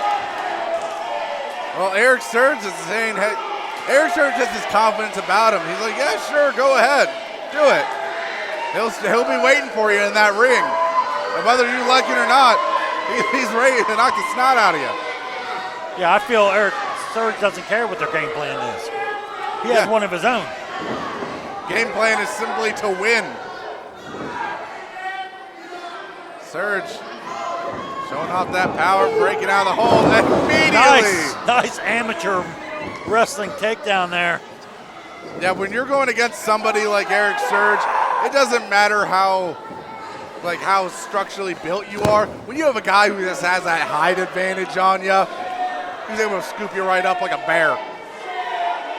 Brandon Field also, he prides himself on being a professional. He prides himself on being an actual athlete within professional wrestling. Not like a gimmick or a character. He is a professional wrestler. That's who he is. He takes great pride in that. And to be manhandled like that, that's got to be a hit to the ego. Oh, yeah. Brandon Fields is one of the most prideful individuals I've ever met. And I can only imagine what that's doing to his psyche. Look at him, even having to say, having a pause. That is not something that Fields usually ever does. He's never usually across someone the size of Eric Surge, though. Yeah, it should be said. I know a lot of people realize a lot of wrestlers are just tall in general. Brandon Fields is a very tall man. He is about 6 feet tall. Seeing someone taller than that going against you, that's just intimidating. And you have to tilt your head up. That's always nerve-wracking. It's because Surge doesn't just have the height. He's also, what do you say, probably got a minimum of 30 pounds or more on him. Yeah. And there you see that strength of his coming in effect. And the big man with the leapfrog. And a shoulder block that made Fields flop like a fish. You heard the man? The first stringers do not. Here it comes. Here it comes. Get 911 ready to go. Oh, good God. Brandon Fields. I don't think there's any air left in him. Call the match now. Call the match now. This crowd wants another one, you sick freaks. Oh, Surge is going to oblige. Oh, good God. In the words of Titus O'Neil, call the police.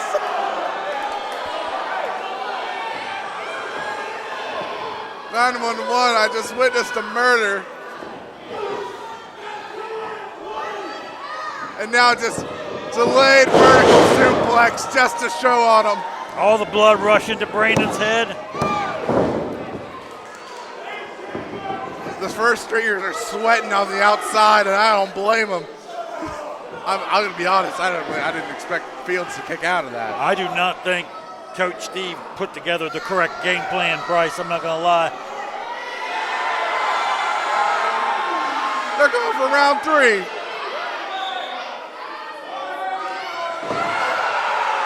The first stringer's up You cannot gyrate your hips in front of a man like that. The first stringer's up on the apron for some reason. Giving Brandon Fields that opportunity he needed. Oh, and here we go. That's why the first stringers are here. Hey, that you have to have 2 of them to take down someone like Surge. I still don't think that might be enough. That might not be enough, Bryce. Eric Surge went and fought a man that's as big as him, if not bigger, with taped up, bloodied ribs. I don't know if the Surge stringers are gonna be enough, like you said. Bicycle kick finds its mark. Only a 2 count though. The beatdown was not enough.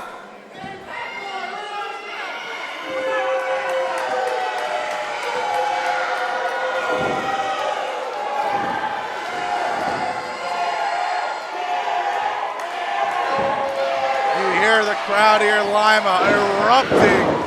Oh, did you see the way his leg bent? Oh yeah, that was nasty. Oh! Ankle DDT there. Surge's leg is surely going to be out of commission for a little bit now. And that's the professional Brandon Fields at his best right there. He knows the size difference. He's going to chop him down like a big tree.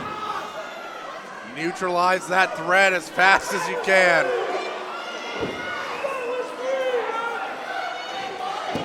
Eric definitely on the back foot now. Brandon Fields has found the opportunity that he's been needing this whole match. Like you said, it wasn't the beatdown wasn't enough for the pinfall, but it was enough to give Brandon Fields an opening. Even still, even with an incapacitated leg, Eric Surge is still just a force to be reckoned with.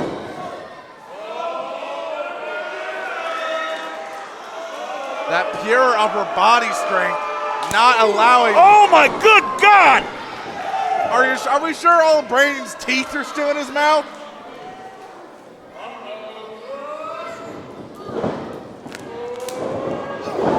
Ducks the line, good for Brandon. Rear choke. Can he put the big man to sleep? That might be his only choice. It might be. Eric is managing to get out though. That back elbow to the chin. But right back on is Brandon. Keep him down on the ground. This is what you're gonna have to do.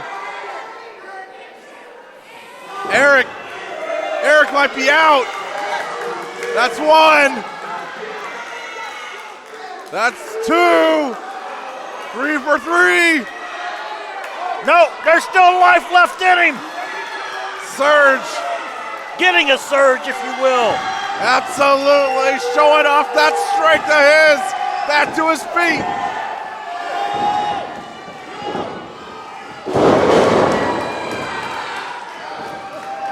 And Brandon Fields. Oh, look at Connor Knox getting caught by Joe Lopez.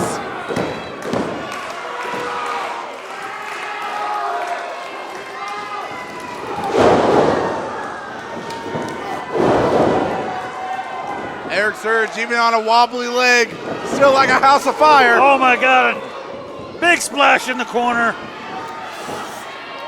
Spine buster there. This has to be it. This has to be it. Oh, but Brandon. Oh, look where Brandon's at.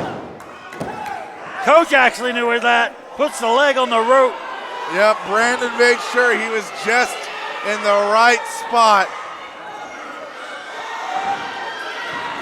And now Eric wanted a piece of Steve. Oh, Joe got squashed in between. Joe's out.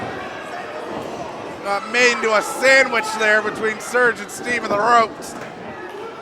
The first stringers running offense. Oh! Go for that high-low, wasn't enough. Huge knee. Eric Surge taking us back to the first stringers. And Connor, oh brother, dude, you ain't got a chance. Now what goes up, Ripper? Must come down. What's Coach Steve doing? He's got the bell. What's he gonna do with the ring bell? You better be careful that Eric doesn't use it on him. Oh, did Coach just throw a right cross? Coach didn't train in boxing. Coach is a football specialist, not a boxer. Fields with the bell! Slides it away. Lopez is still out. Fields. Over cover his coach. Waking up Lopez. One. Surely not. Surely not.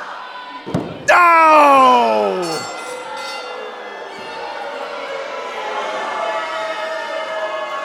Ladies and gentlemen, the winner, and now the #1 contender for the War Respect Championship. Surge is out cold from that shot from the bell. Professional Brandon Fields. Ripper, even with the 4-on-1 advantage, I did not think that Brandon Fields, the first stringers, and Coach Steve were gonna find the way to take down Surge. But by God, it took every trick of the book, but they did it. And now on December 6th at Winter Wars, Brandon Fields is going to get a shot once again at the title that was once his against the man who took it from him. Fields versus Michaels is gonna happen next month. Joe Lopez trying to get Surge back to the land of the living. If I was Brandon Fields, Coach Steve, and the first stringer, I'd get through that curtain before Surge wakes up and figures out just what happened. Folks, what an absolutely thrilling match that was, but we have our main event up next. It's gonna be the Wikked versus two absolute giants in Beastman and Crash. It's gonna be a big one. Get ready for it. Enough is enough. At Winter Wars, when we come back here, we're gonna get that arm in the ring, and it doesn't matter. Again. It doesn't matter who he brings with him, because we're gonna take him and whoever he brings with him. Doesn't matter, John Paul. Doesn't matter. When we come back to Lima in December, you better have your 4-digit extension. Signed, sealed, delivered.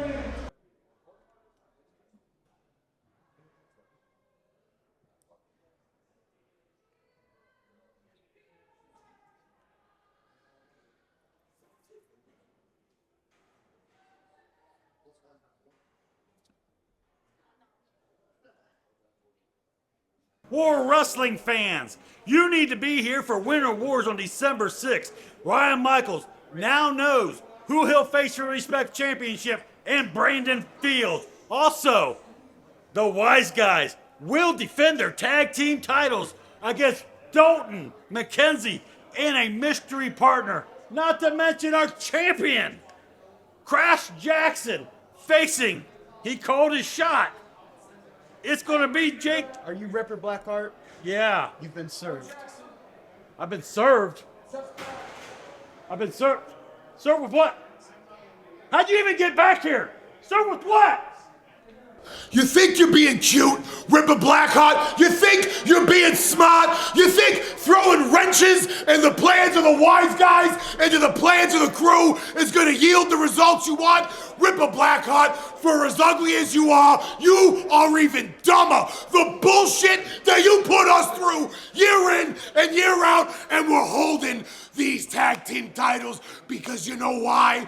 The Wiseguys, the crew, were better than every single person in the War locker room, were better than every single fan in attendance, We are better than everyone else because we are holding the gold. So come December, Ripper Blackheart, give us Dalton McKenzie, give us whoever you want, mystery partner. I don't care. Dig up Hulk Hogan for all I care, because when it's all said and done, Tommy Hamilton, Gino DiCapo, the two from the crew, we are gonna come for you, and you are gonna be sleeping with the fishes.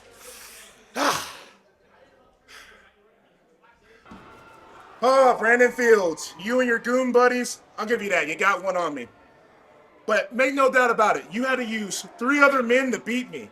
Because we both know you can't beat me one-on-one. So I don't care who wins next month. I'm getting the War Respect title. Whether it's from you, Brandon Fields, or whether it's Ryan Michaels. That title is coming home to me. War Wrestling, Lima, Ohio. That is what the War Respect Championship is all about. About respect. Tommy Gunn, you earn my respect. I'm glad to see, after fighting for this for 2 months, I've earned yours. Brian Huff, Tommy Gunn, the names keep coming in, whether it's from War, OVW, it doesn't matter where. The challenge has been opened, and I've seen the top contenders have been coming for this. And speaking of contenders, the new #1 contender now, Brandon Fields. I'm keeping it real short, homie. I took this from you, I've kept it from you, and at Winter Wars, I'm gonna keep it from you. And the Ryan Michaels War Respect Open Challenge will then continue. Thank you, War Wrestling. All hail. Yeah! That's what I'm talking about, baby. That's what I'm talking about. You two following the game plan and things work. That is what we've been talking about. Yeah, following the game plan, and we're bringing it home. Right back on top, baby. We're bringing it home. Winter Wars next month. The Respect Championship is coming home. Right there, baby. Right there. Yes! Good job. Thank you.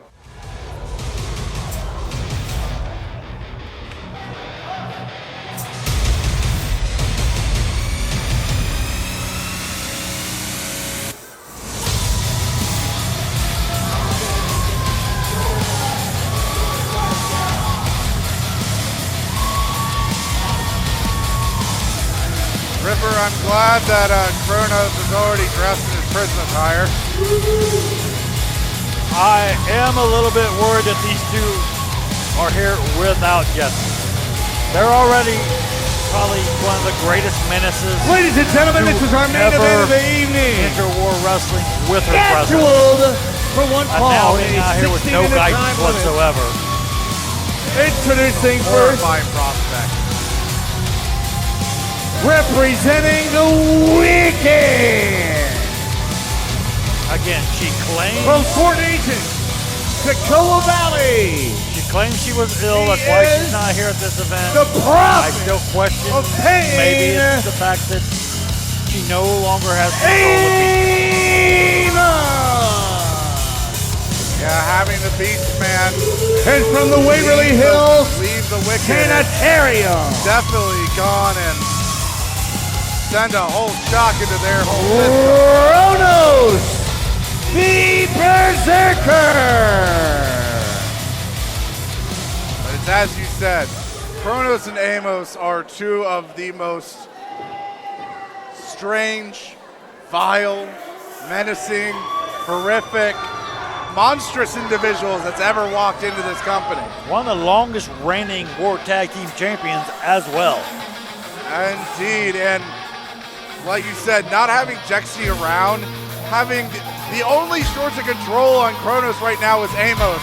And we saw what Amos is like last month against Crash in a singles capacity. He was devious. The things he did in that ring, the way he brought Crash down. We almost had a new champion in Amos. I'm not gonna lie, I was thoroughly impressed. And here he is. From deepest, darkest West Virginia,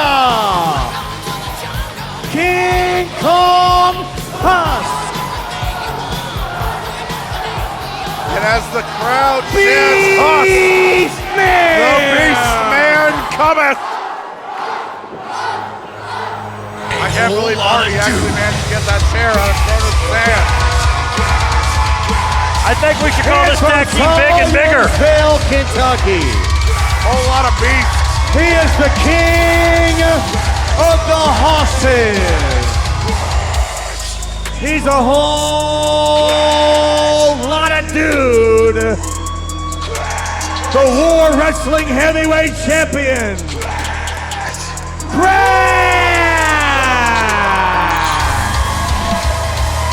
Crash Jackson. That's the second chair Beastman has thrown in the ring.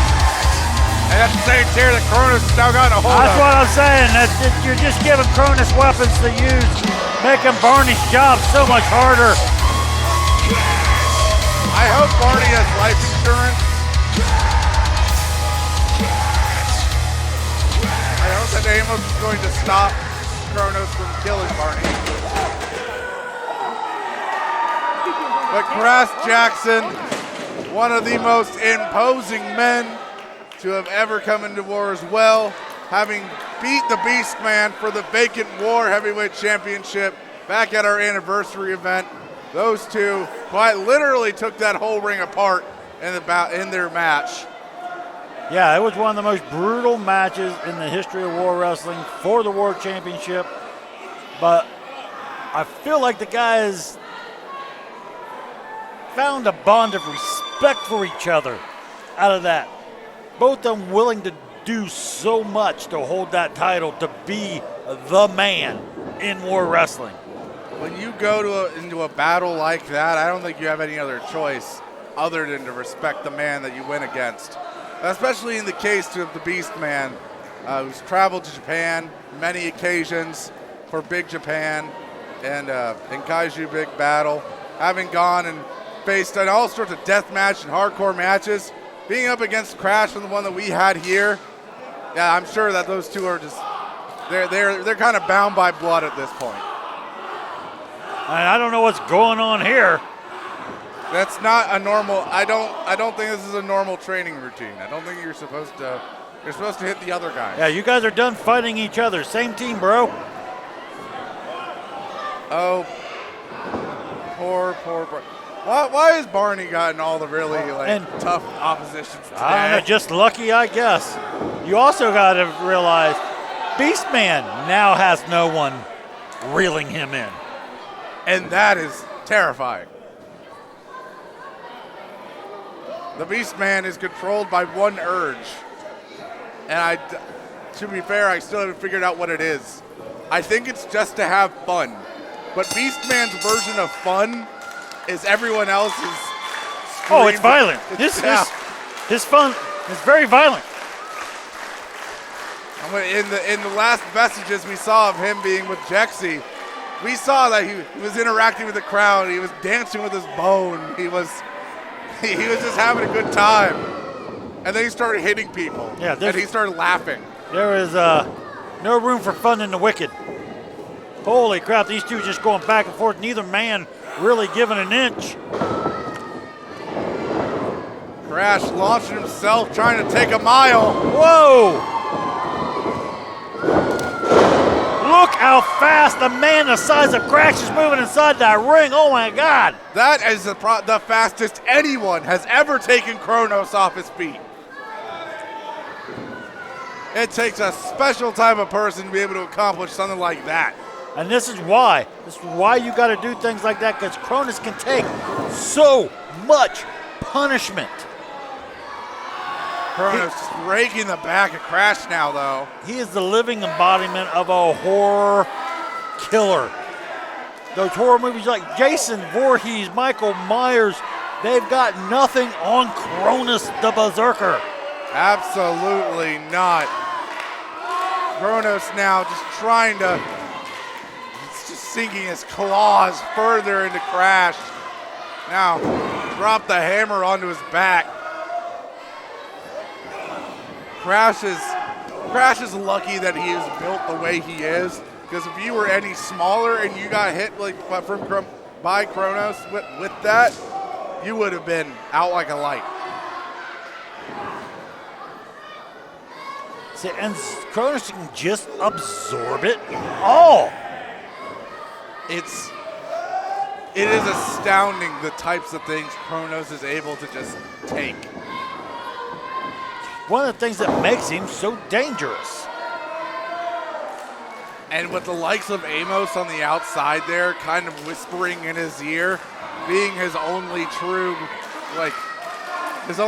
compass to guide him around, I can only imagine what is going to occur as he now begins to yank the arm of Crash back and his neck. Beastman having none of it though. Beastman biting the top of his head.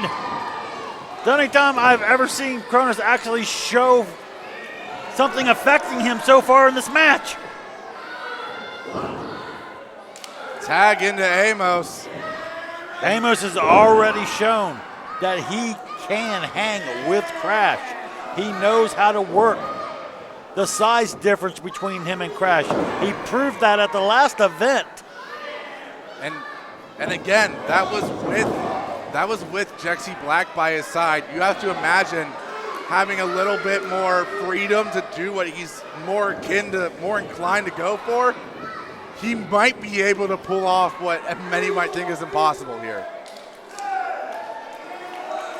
All right, so he knows Crash.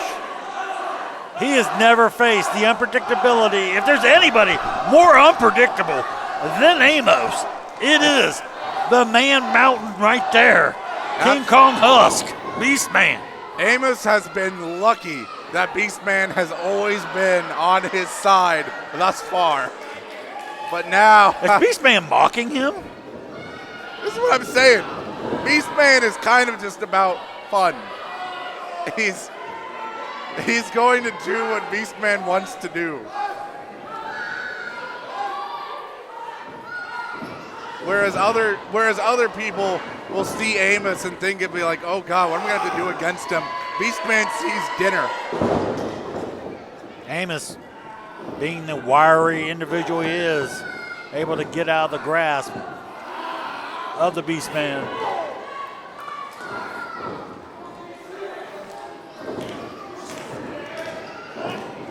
Very slinking around the Beastman like a snake. Oh, but not for long. Beastman just showing off that brute strength of his. That's the thing with Amos, though. He's very deceptive. You think he doesn't know what he's doing, but he does. Everything's calculated in the brain of Amos. Well, I don't know how much brains left. Yeah. After I think I saw it bulge out of his skull. Beastman again mocking Amos. Beastman now just picking up Amos pure deadweight style. Almost drove him through the mat. 2 county swipe. I don't know if that was a 2 count as much as it was Beastman wanting to keep going. Well, he probably saw Cronus coming in.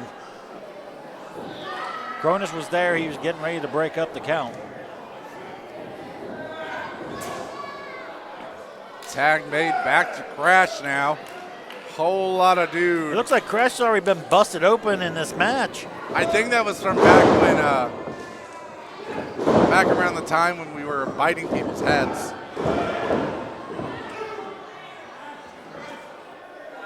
Amos trying to reach out to Kronos for that tag that he desperately needs at this point.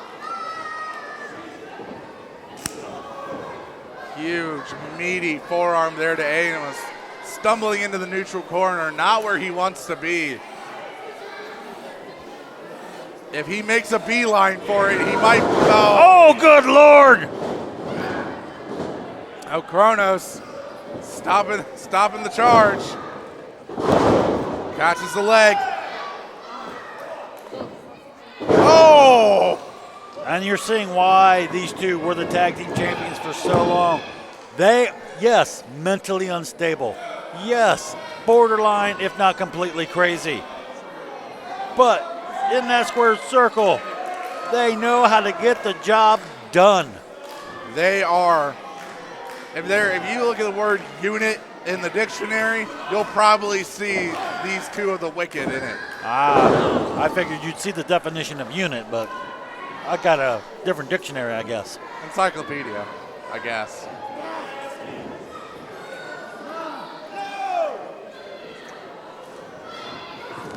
Oh, like an alligator roll right there by Cronus. Not wanting Crash to get any potential. You see, he's got Crash's arms crossed, his own arms crossed across his throat, trying to cut off that wind from the big man. And it's a really good idea because, I mean, look at those barrel guns that Crash has for arms. You get those pushed up against your throat, what are you going to do?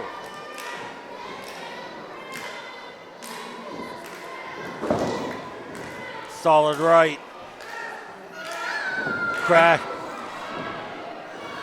Crash feeding off of it now. Back up to his feet. I think the pain sort of of the right hands is undid the suffering he took from his own arms choking him. The thing about Crash, oh good God!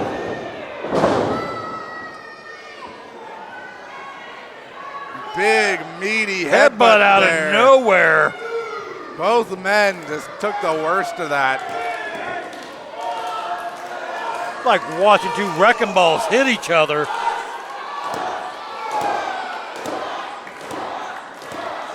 And now, as the crowd here, Lima, at the Bradfield Community Center, chant for Husk. Tags on both sides. Beastman comes in towards Amos. Oh, the world's largest crossbody block. Amos barely getting his shoulder up. He's probably barely breathing as well. And now this is the Beastman ensures there's nothing left. Oh, nice round kick from Amos. I don't know what Amos is thinking here. Beastman, is he? Oh, Alabama slam. Oh, big splash. Cronus with the save. Not so much shoving Beastman off as much as it is just dropping on top of his head. Now we're going to see these two. If these two go at it, I don't know if our insurance will cover what will happen. Beastman. That's that strength of the Beastman, Ahoria. Oh, big right. Amos down. Back fist. Chrono staggering. Here we go.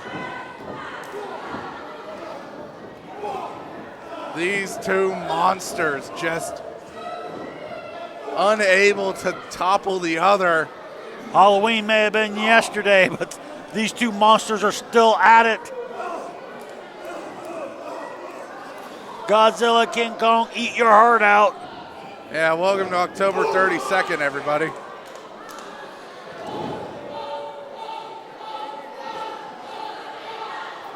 Kronos. Oh no. Whenever Kronos thinks it's a good idea to climb the ropes, it's usually a good idea for everyone else in the building to vacate. Beastman cutting him off with those big forearms to the back. Oh my God, what's going to happen here? Oh no. The Richter scale, I guarantee, is about to go off in Lima, Ohio. Can the ring handle this? Doomsday device! I felt the vibration rattle through the whole building.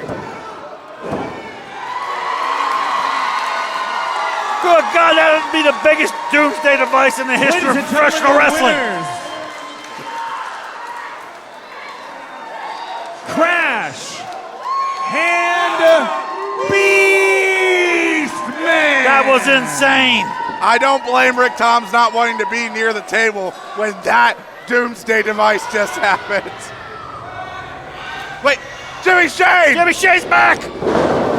Jimmy Shane with a spear to Crash. Security's trying to get him.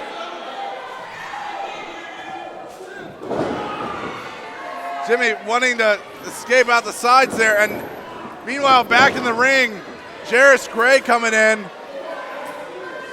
taking out the legs of the Beastman. They've won the match, but Well, this is what the Wicked's all about. oh, the chain again.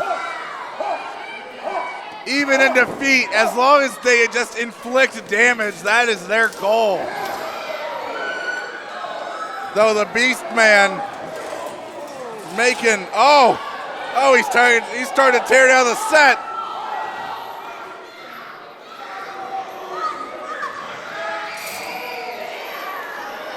Jheras Gray, I think might have been made into a puddle of mud there. Oh, Cronus just shot him in the throat with the chain. And now, Shane Fist.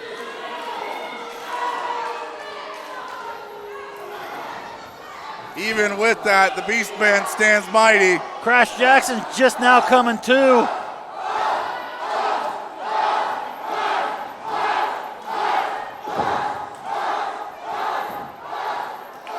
Choking him out. Ugh. Kronos being probably the one person who can hold the Beastman still.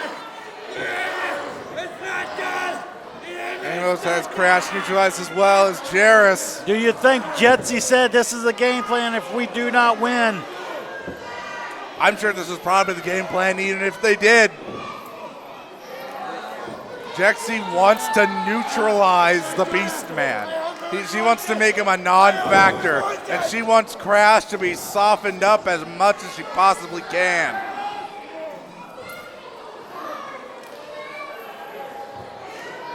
And, well, Ripper, dare I say, I think it's worked. The champion's left laying. Jimmy Shane once again shows up. What even is Jimmy Shane's end goal at this point? He's already banned. Is he just here to cause chaos? And the Wikked, are they? I'm sure they probably have designs to get the heavyweight championship back in their grasp still. But right now it just kind of feels like from all angles, the bad actors here at War are just trying to tear it down bit by bit. December is going to be insane. Absolutely it will. Winter Wars, December 6th. Folks, you do not want to miss it. For now, though, thank you for watching. My name has been Bryce T, joined by the commissioner of the board, Ripper Blackhart. Thank you for watching War Wrestling. We'll see you next time.